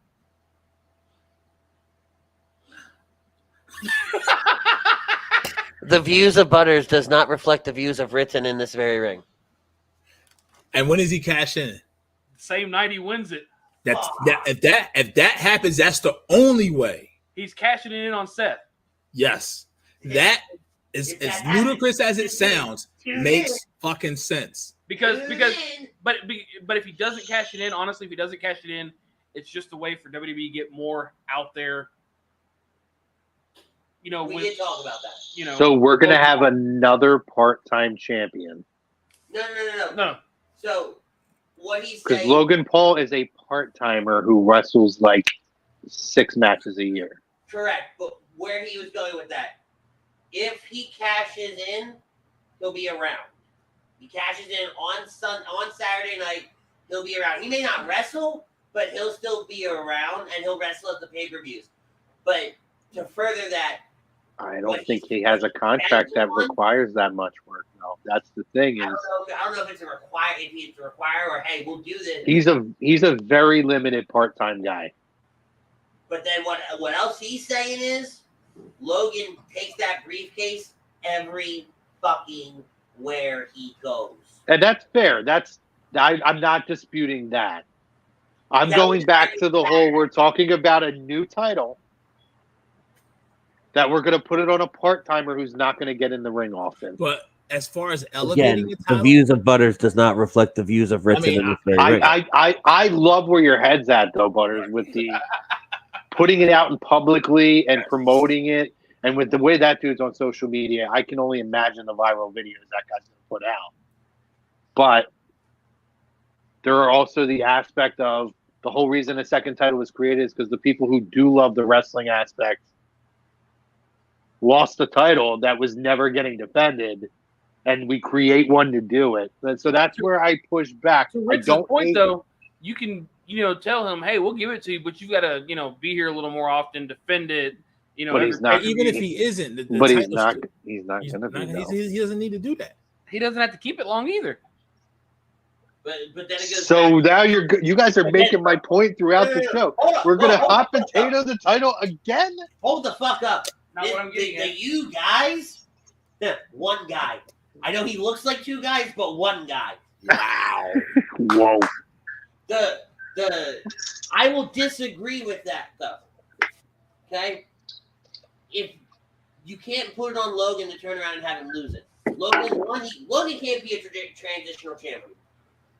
2, you're not going to take the title off of somebody credible, put it on somebody who might have the 4th most punchable face in pro wrestling. Yeah, I can't stand a lot of people. And then try to put it on somebody else, right? The only way that Logan makes sense, he wins Money in the Bank, he takes the briefcase, he goes the fuck away for a while, right? Does the media tours, does the interviews, maybe gets his ass whooped in a boxing ring or something like that. Who knows, right? Whatever the hell he's doing nowadays. And then comes back around a bigger pay-per-view, cashes in, gets close, gets his ass whooped, and then fucks off again. I don't like because I'm not David Arquette in this title. I don't care what you say. I hate all of those ideas, by the way, and it's not a knock on you. It's just I hate the idea of him. Other than the social media aspect of how branding goes, which I don't need to see another fucking bottle of Prime, and I don't need the Money in the Bank briefcase. They sell it in the fucking vending machines at my job. I can't get away from it. Well, I don't need the Money in the Bank briefcase to become the next Prime bottle, okay? With that being said, once he wins it, that briefcase is going to look like a fucking Prime bottle, guarantee it. Listen, I can't sit here and see we're talking about taking the title off of a multiple-time world champion generational superstar after a month and 4 days to put it on somebody who's going to be a transitional champion. You can't do that. Then I'm telling you, this title has no credibility then. They're hot potatoing the title. Whoever has it next, whether it's Finn, whether it's whoever cashes in on Seth, whether he loses the title beforehand, has to have the title for a while if you take it off of Seth now. You can't just keep passing the title around. There's no relevance then. I think it's fair to say that the Money in the Bank winner only can cash in on Seth. They're not cashing in on Roman. They're not going to cash in on Roman. That's protected. That's protected. So who I would like to win, and it sucks because I don't think they built his character because he's taken 2 pins the last 2 weeks. And that's I would love to see Shinsuke win. But I mean, he lost to Bronson. He just lost to Ricochet. Who I think they're going to go with. I think they're going to go with Priest. That's what Shinsuke done over the last couple of years. I'm just nothing. That's all his name.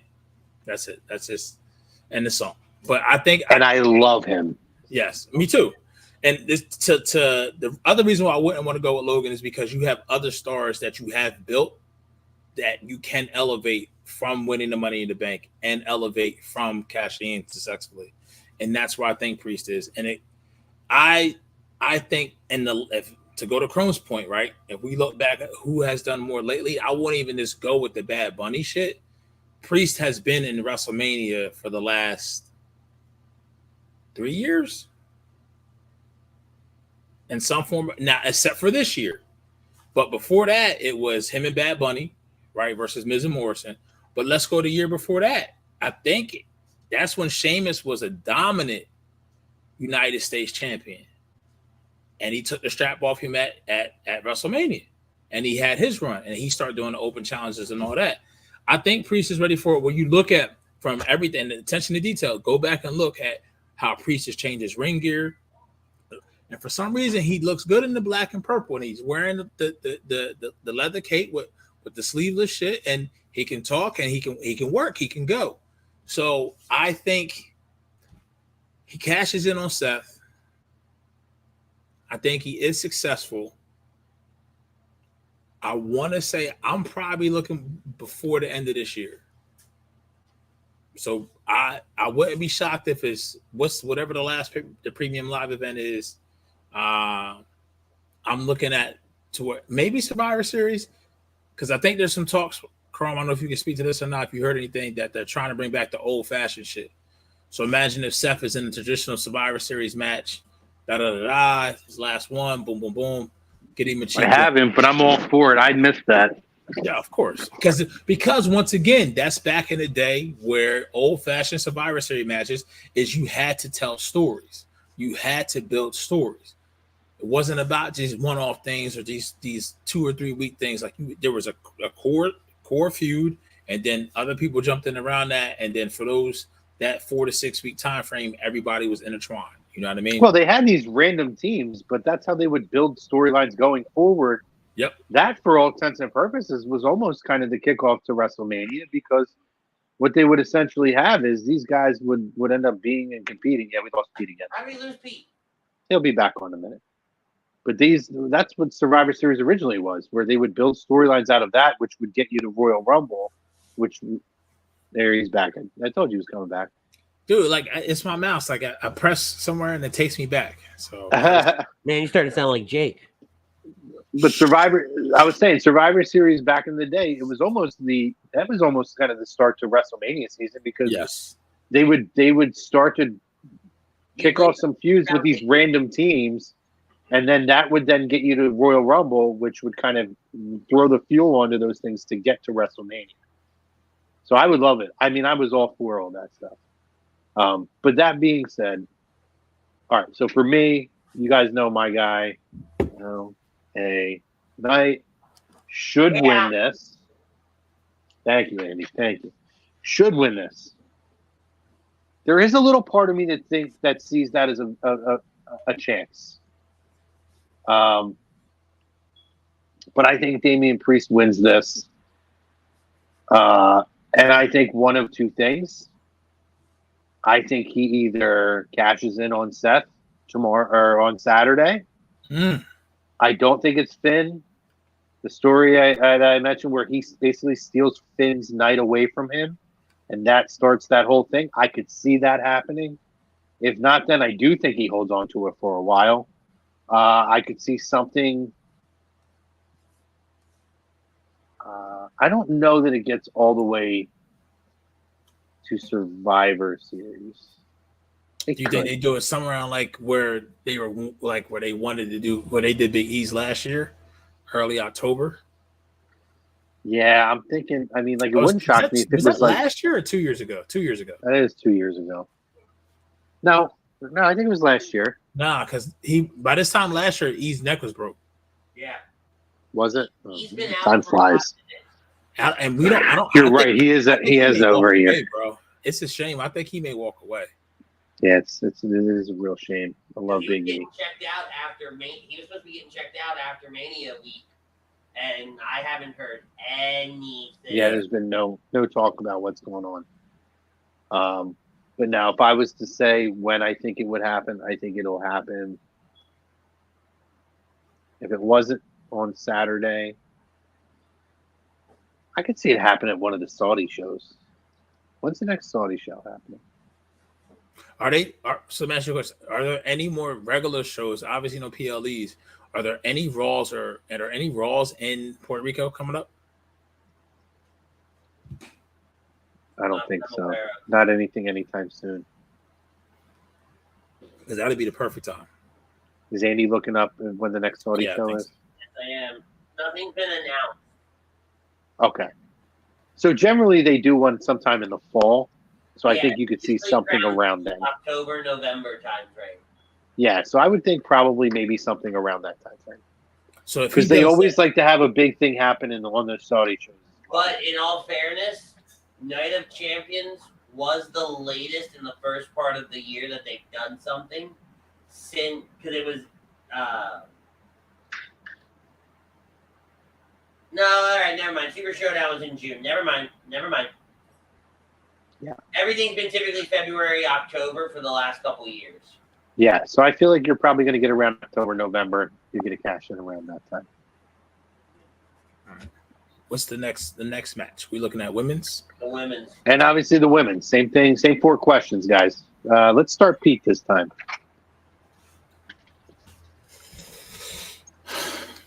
Do you need to run down who's in the match, Pete? No, I'm looking at it now. Vega, Lynch, Stark, Bailey, Io Sky, Trish.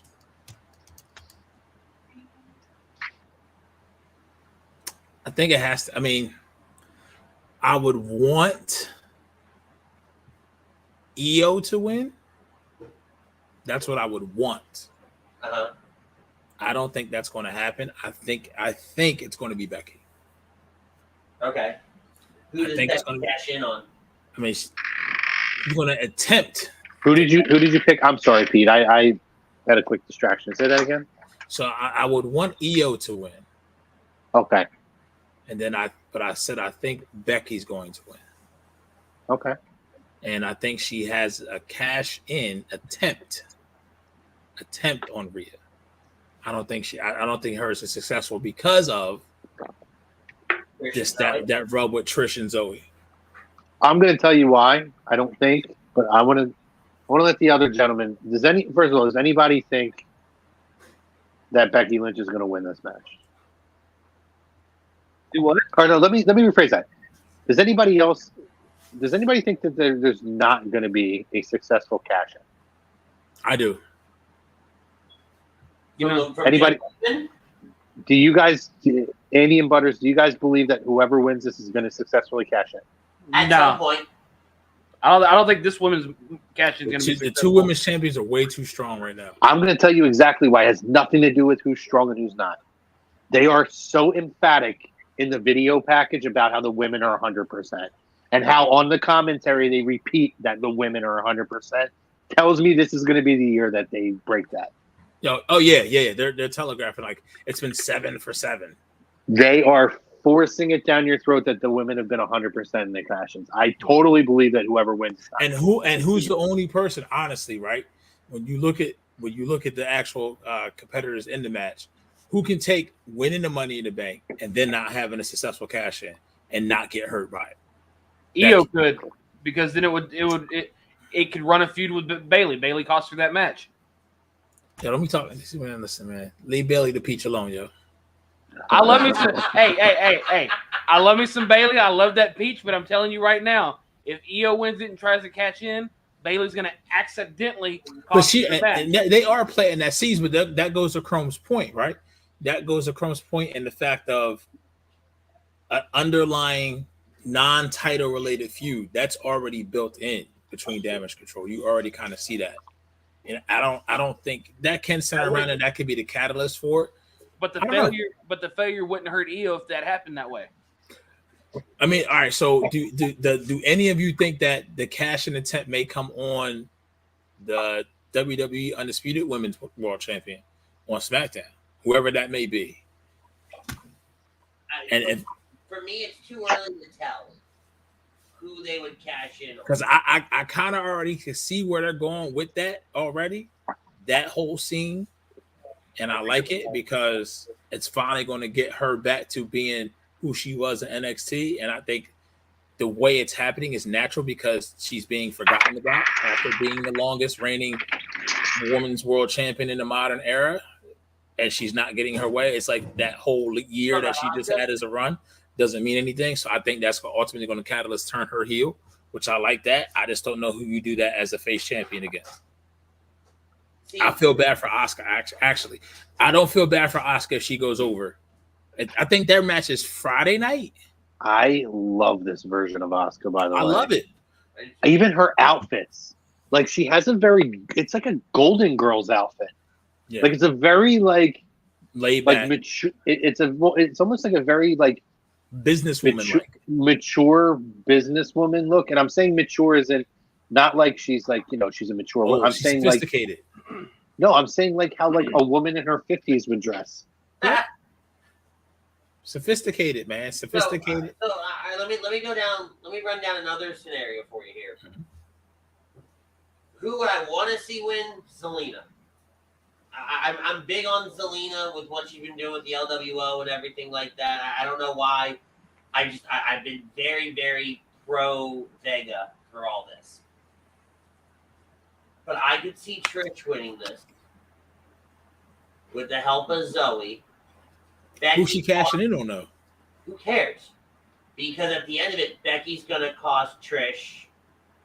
Right? It's the same thing with Trish costing Becky, but flipped around. You're flipping what I said. It's Trish to truly say, hey, I kind of done it all still. She can other than win a women's Royal Rumble.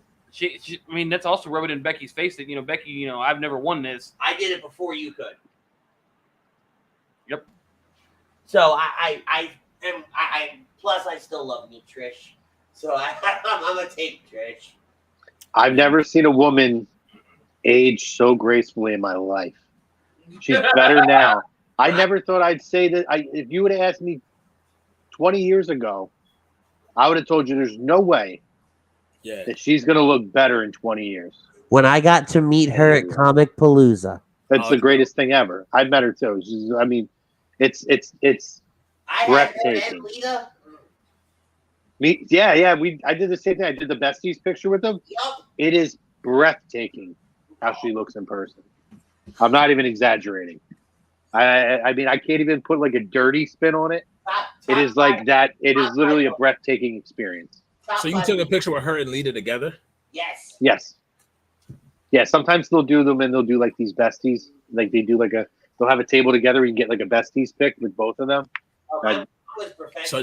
I was a professional photo op. Yeah, you had the professional one. I did it. I got them at WrestleCon a couple years ago. I watched. It's this one TikTok channel, WWE Beast 9, and they had like this old thing with Lita on it. I'm like, bro, the shit that she used to wear to the ring. Oh my god.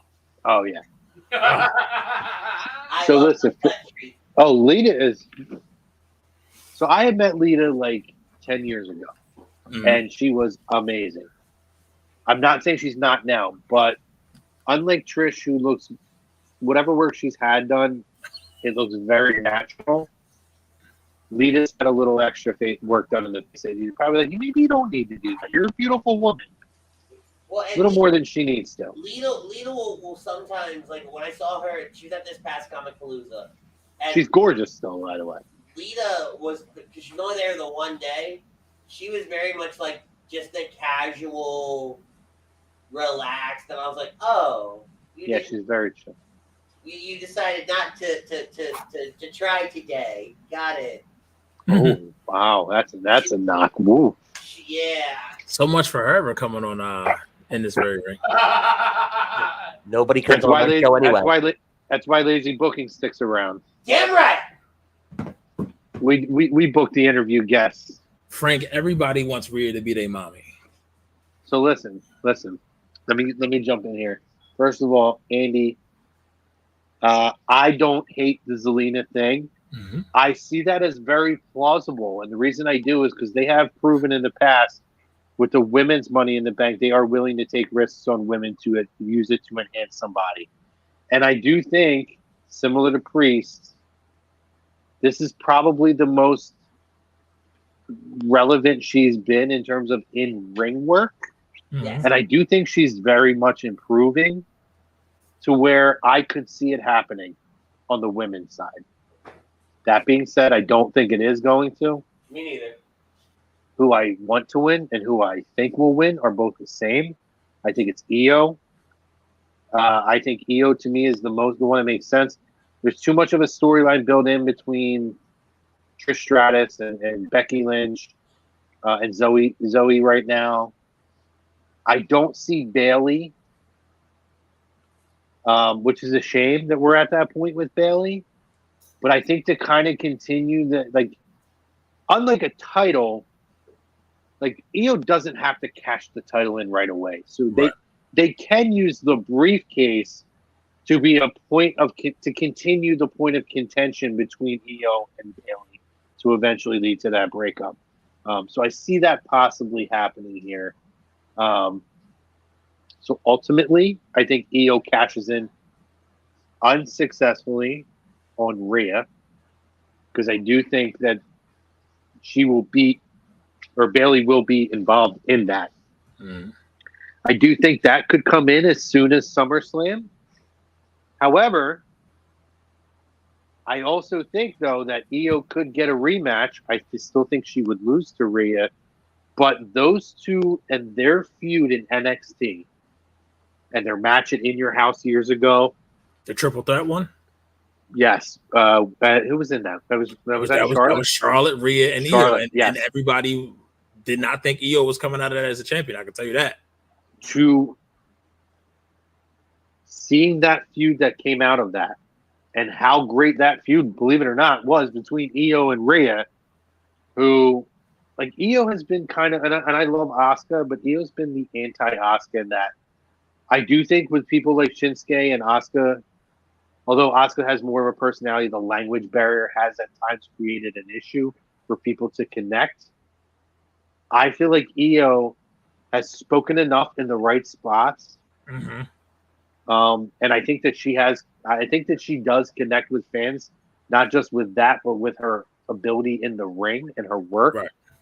to where I could see them going down that road to get again. And I don't think that Io has to win at this point in her career against Rhea, but I could see this being a catalyst of getting another match after the fact and a main event program on that. So that's where I have it going. Give me 2 seconds. I'll be right back. 1, 2. I like that. I can see that. Yeah, I don't hate that either. Did you chime in on this? On the women? I would like to see Io win it, but I'm pretty sure Becky's going to end up winning this one. And I guess a cash-in wise, anytime before Survivor Series. That's fair. That's fair. That's fair. Let's go, while we're waiting for him to come back, let's go Cody Rhodes, Dominic. I'm going to say it right now, and I mean it, and I swear to fucking Christ, if Dominic, I see it happening. I see Dominic winning. But if Dominic truly does win, Saturday is not going to be fun for a lot of people. Saturday night, I am coming in hot, and the first words out of my mouth will, other than like my read, will probably be "fuck Dominic Mysterio." That's exactly what they want you to think.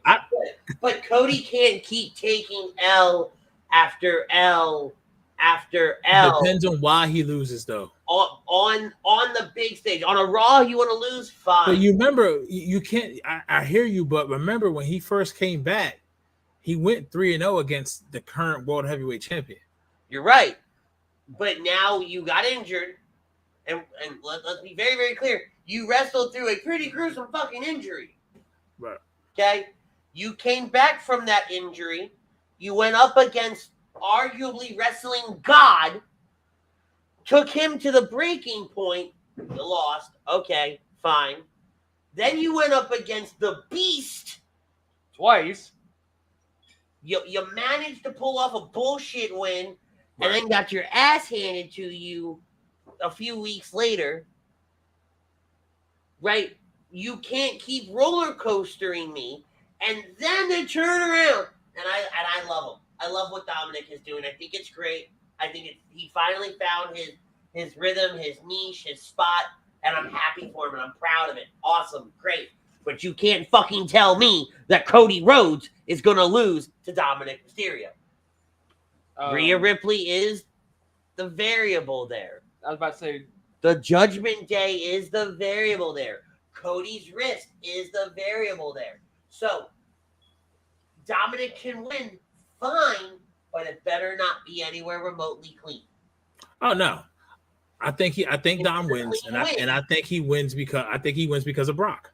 If it's a clean win, no, Pete, I'm telling you, I will video call you, motherfucker. It's going to be because of Brock. They're setting up that SummerSlam. It's 1-1. They're going to set up that rubber match. I don't want Brock, man. I didn't like that. It's 1-1. They're going to pay it off. I mean, no, I agree. Honestly, Mysterio's winning this one, but it's going to be due to some sort of interference, whether it be Judgment Day or Rhea herself, Brock to Pete's point, Brock to set up a SummerSlam match. I don't say this a lot. Brock's matches lately have turned out pretty decent. I have not liked Brock and Cody. I've not liked any of them. I mean, they got to do something because I think the ship has sailed on Cody. I think Cody ends up winning one of the big titles. I just don't think it's going to be obviously. Sorry, boys. I think it's going to be. It could be from Seth again. I don't know how do we get there, WrestleMania 40, but I think that's where we're headed. My apologies, boys. No need to apologize. We moved on. I got security from Florida calling me about an Uber for my dad because he ain't answering his phone. Oh, so shit. I'm like, well, I'm not there. I'm assuming he needs an Uber. Anyway, my bad. You guys moved on to Cody and Dom. Yeah. I'll just say this. This to me is a quick combo on this, but I've loved it. Until you got back. Huh? We were killing time till you got back. No, you're great. No, it's great. No, I love the idea of it. I love how we have gotten here. Dom, is going to get an ultimate rub with Cody. I expect this match to be really, really big. Potential show stealer, to be honest. This match could be really phenomenal. I feel like anybody that Cody gets in the ring with, like, I almost feel like this is like the Sammy Guevara AEW feud or matches that he had, to where he has a chance to work with a young star who's athletic, who can fly around, who's generating a lot of heat, that he could really get over to the next level here. So I love this match. I'm glad that they put this match kind of in place and utilizing Cody in a way that's like, you know, not doesn't have to be the main event right off the bat. And I just think that all the intricacies of this, to where every time Dom opens his mouth, they boo him out of a building. So then Rhea takes over the microphone, and it's like, I'll speak for Dom. And, you know, they play off of that. It's just been so well done. And I'd expect nothing less from a Cody feud. But I really believe this could be Dom's Sammy Guevara moment, to where he gets to the next level. It's because, and I, to echo that point, Chrome, is he hasn't, I think he can do more in the ring, but he hasn't worked with people or worked in a match like this to where he can truly showcase that. To where I think Cody can allow him to showcase that. Aside from his dad, which was a phenomenal match at WrestleMania. Right. Yeah. But even in that move set, I think he can do more. I think he could do more. And I want to give kudos to Dom and Rhea for being so professional, because the chemistry, how they get so close to each other, I'm like, bro, I don't know. I don't understand how they keeping this just work related, bro. I don't know how, but hats off to him, man. Hats off, because I think Buddy would literally snap Dom in half. I'm not gonna lie though, when the Acclaim called out Buddy Matthews for being, I died. Oh my god! I died a little inside, because not in a bad way. I was dying laughing. Yes. We watched it in the movie theater, and everybody was rolling. Dom or Cody? I already said it. He said Dom already. I'm just making sure we all clear before we go on. I have Cody winning this. I think Brock comes back and sets up SummerSlam rubber match. So I think maybe I could see that. I just maybe I can see a bad day when coming Tom in and I are agreeing on things. Yeah, I mean, I think Cody will do the job on some things. I don't think he's ready to do the job for Dom yet, but he could get Dom over just as much by having an unbelievable match with him.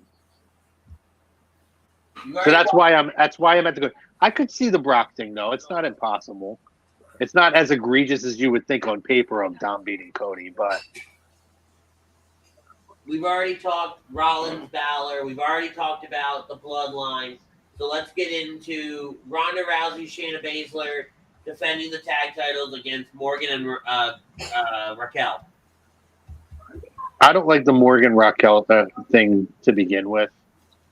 I think it's a weird combo. I think it ran its course before it was over. To me, I love that they're actually doing what should have been done, and we've all asked for years. Put the 4 horsewomen together of MMA. Now the other 2 are gone, and Shayna has deserved a spot for years. Yep. And you know what? I feel like they have finally, because it's Ronda's face being attached to it, made the tag team titles relevant on a week-to-week basis. This isn't the Iconics holding the titles and never defending them. Like, they are actually utilizing the titles, and I'm all for it. Ronda with a title, but not the world title at this point, fine by me. I think, and I said this when I saw Liv come back the other night, I got a really weird vibe when she came out. I think that Ronda and Shayna win, and Liv turns on Raquel. I don't know. I still can't put my finger on it. Here we are, a little almost, a few days later removed or whatever it was. I think Raquel would be able to turn. No, I don't know, and I think I said this Saturday. I see Liv turning, and I can't give you a reason why. But when I saw the video of her return, I was like, I don't know. Something weird here. I definitely think it's good for Ronda and Shayna to win after they just had the unification match. I don't know why they had that, by the way. So we're getting no NXT tag titles now. Nope. Well, and we kind of broke it down a little bit. We talked about what you have down in NXT as far as like tag teams, and you really don't have a lot. Right. And when you look at what you have on the main roster, you don't have enough to justify having 2 sets of tag titles, right? Because you brought up all your fucking tag teams. Yeah, and I think Kaden Chance and whatever her fucking name is, Chance and Carter, which what I'm calling Kaden Carter, Katana Chance. I think they're going to be ones to take the titles off of Ronda and Shayna. But I agree with Butters here on this one. I think Liv takes the pin. Okay? I think Liv takes the pin, and I think Raquel turns, because how many times she says when Liv hasn't talked since she's been back, Raquel keeps saying the titles that we never lost. She probably can use "I blame you, Liv, for getting hurt" as a reason why we're not champions anymore. But I also agree with Chrome too. I didn't like the shit from the beginning. I don't like Raquel, this big motherfucking woman, smiling, doing this shit, showing her back and all that. Give me the one who wore the black trench coat and was whooping everybody's ass. Yo, to your point, and you said it. I was going to follow up if nobody mentioned it. That's a Brodo throwback, by the way.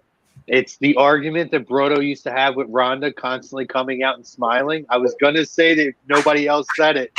I feel the same way with Raquel. Like, I don't mind Raquel being a face, though, but, like, the coming out and smiling, and then, like, the back posing when you – and this is going to sound really bad, but she doesn't have back muscles.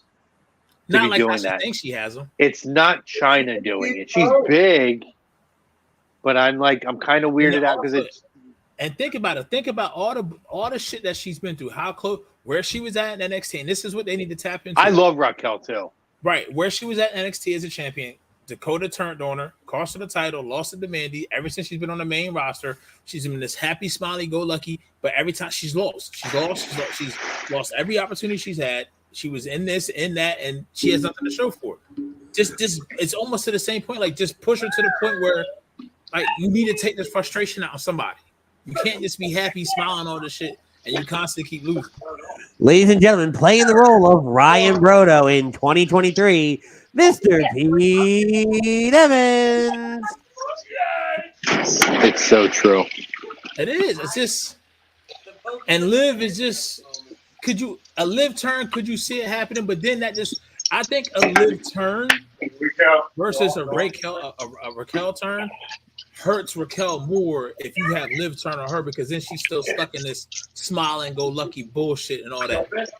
They were doing the Liv turn before, and they like stopped it. Because wasn't that with Brado? That was the whole Uncle Howdy shit that they thought she was going to be that next one to turn to be, because you know he always need a woman with him and all that. Well, no, I think it became like when everybody started booing her for how bad she was as champion. I think it was more, yeah, I mean, they kind of threw out the mystery of could she be with Bray, but I think it was more to do with her sucking as champion, right? And then trying to prove herself to where she would do anything to hold on to the title. And here's my thing: when you get a title, right? When you finally become the champion, I think at that point, shit has to change from your ring gear to maybe not your music, but how you come out, how you carry yourself. And with Liv, none of that shit changed. Her very first theme, when she had when it was her, Paige, and Ruby, like her music, I don't understand this upbeat rainbow colors and all that shit. You can tell by her ring gear that she not into that. Her ring gear isn't that flashy, that colorful. Now when she was wearing the Joker shit, the Harley Quinn shit, and all that, different. Now it's a different vibe. Why is it different, dude? So that's just me. That's my take. What's the anybody else pick up how he said it's different? I gotta say, I mean, Pete is like our professional wrestling fashionista over here, and he has a lot to say about the wardrobe. And listen, I'm here for it. He's an observant man. So now it's Pate. Listen, I appreciate a good wardrobe myself, and But I just love that Pete just goes right in at it. And I don't I'm like all the for it. shots that I don't like the front the forward shots that we get. I didn't like the shot where all the women were in the ring for the Money in the Bank and we're just getting the front shot of Bailey. Like I feel like that's not her best side. I don't know why Trips didn't say let's go for a side view or something like that. But I mean, like maybe we get Bailey to do the back pose, but it's like the other half of her back. I wish we could see that. What's the next match on the docket? Is it? I think that's pretty much it. Listen, before we get off, versus Matt Riddle. Oh, That's a squash. Gunther. Oh yeah, whatever. Gunther's your World Rumble winner. I'm listen. So says Pate. I want to dive into it, but I know we're getting ready to hop off. Hot tag the last segment. These guys are going to talk about it on their own. Very quick. I just want your quick thoughts of Forbidden Door, AEW Forbidden Door last weekend. Give me your quick thoughts, favorite match. What do you think was the best match of the card? What'd you take away? I'll give you worst match was I don't know why that 6-man tag sucked ass like it did. I didn't need to see that. Horrendous. But once I finally did get it to work, I think What was the 6-man tag match again? It was the Jericho Sting Darby and all that shit. Oh, it was a shit show. It was terrible. Yeah.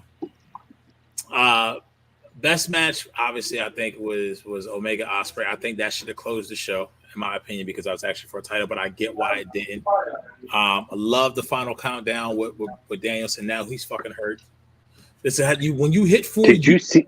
You can't. Did you see the X-rays on that, dude? Yeah, it's a lot worse than people thought. Oh my god, that X-ray! I'll send you the picture. That X-ray is brutal. So that right there is like you can't work at that same rate.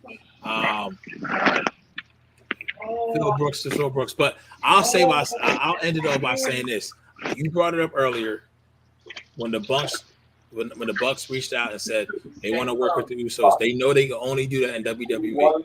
For the love of God, I need to see Ospreay in the WWE at some point in my life. So Ospreay was interviewed. I think it was an interview from Forbidden Door weekend, and I think it might have been Chris Van. What's his last name? Chris who? Chris Van. What's his last name? Van Fleet. Yeah, that guy. And Ospreay actually says he goes, "No, I won't figure something out. I don't want to live in the United States." He doesn't have to. He goes, "I'll figure it out. I ain't leaving." Well, I mean, that's on him, bro. At some point, the money gonna talk. I would love to see it. I would love to see him. I would love to see that match. I want Ospreay and Orton. I don't know if Orton can get back in the ring again. The Twitter beef we've had between those two in the past. Give me Ospreay Orton. That would be a phenomenal match. Dude, it's somebody like him, and like I just wish they had this bigger stage and ran by people who actually know how to run a wrestling company and don't perform in front of 10,000 people. That match that we saw on Sunday, that should have been in front of 20,000 plus, because that's how good that match was. Black shirt wearing Dubins. I mean, that was a WrestleMania-esque match. Yes. I echo your sentiment. It's not even close. Best match of the night. Phenomenally done. I'll say this about Forbidden Door. I think if I was not someone to watch AEW, Forbidden Door would be their pay-per-view. It's like I said, like if I stopped watching certain things like WWE, I'd always watch Mania. Even if I stopped watching wrestling. Probably the Rumble too. Maybe Money in the Bank. But Survivor Series, even SummerSlam, I'm like, whatever. Even if I wasn't an AEW fan, Forbidden Door is a pay-per-view that everybody should make a point to watch every year. Yes. When you talk about taking some of the best talent in the world from two companies, and this is where I'll give AEW a lot of credit. There's things that I think have hurt that company over the last couple of years when they were on such a high 2 years ago. Tony Khan. I think losing Cody, I don't think it's an accident that when Cody left, the creative and a lot of the things have kind of taking a hit. But that's a conversation for another day.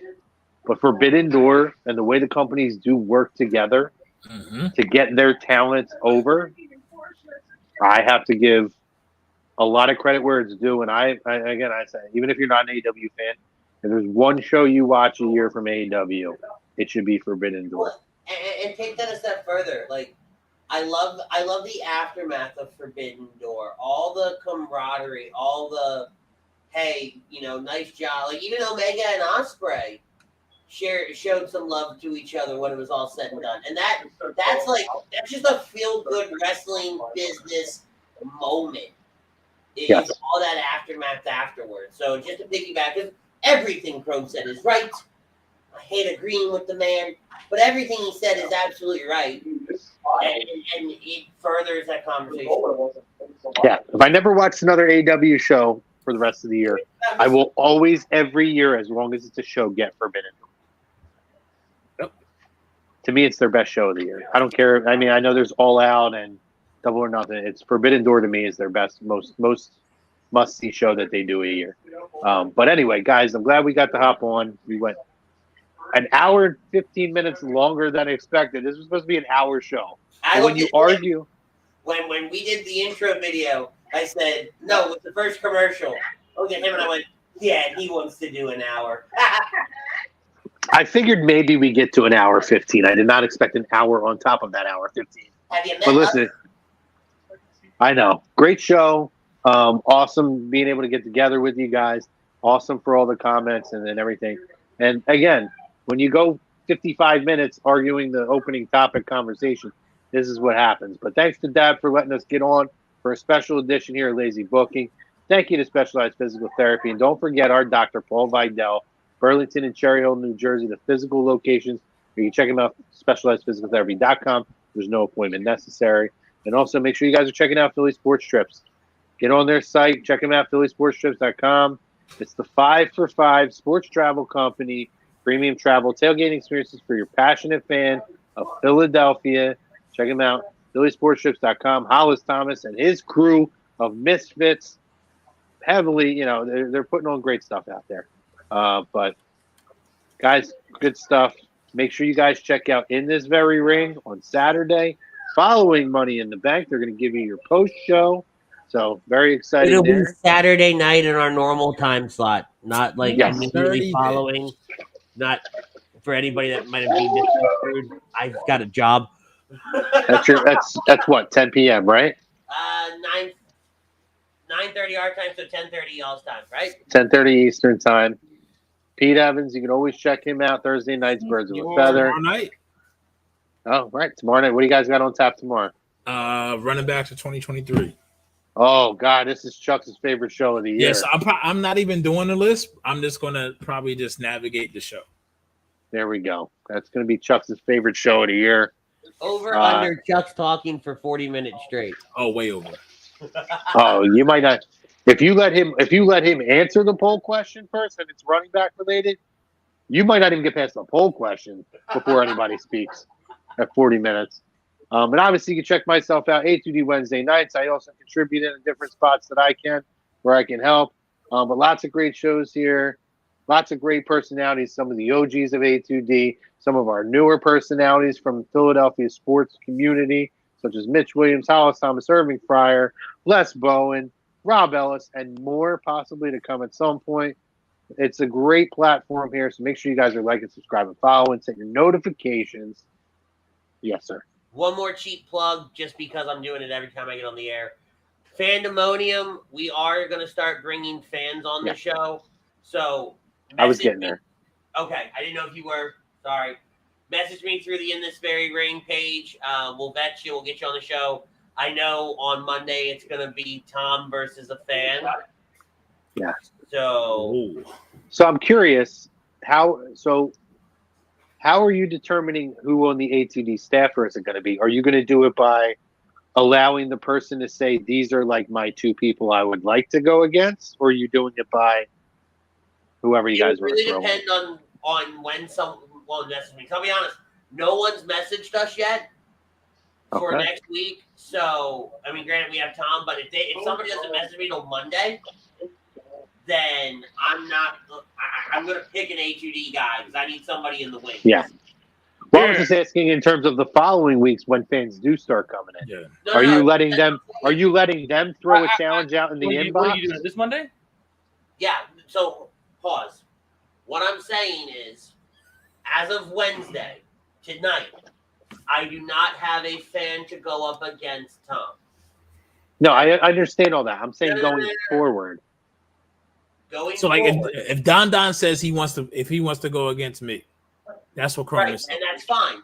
But if Don comes to me on Monday, right, the day of the show, and says, "Hey, I'll do the show tonight if you don't have anybody," I want to fight Pete. If I can't get Pete, I'm putting the first person that's available. No. I understand all that. I'm saying why. It really depends on when that person reaches out to me. Right. No. And I understand. That's why I was asking. I'm trying to make sure that we set the parameters. Like, hey, guys, we want you to come on. Get to Andy by Wednesday night. So the show's on Monday. You got 2 days to message Andy and say, hey, in this very ring show page, shoot him a message over there so they know where to go and say, hey, I want to come on next week. Do it by Wednesday. And you maybe could get who you'd like to go against. If you want to go against someone, send them a name, rank them, say, in this order, I want to go against these 2 or 3 people. And Andy and Frank will do their best to make it happen for you.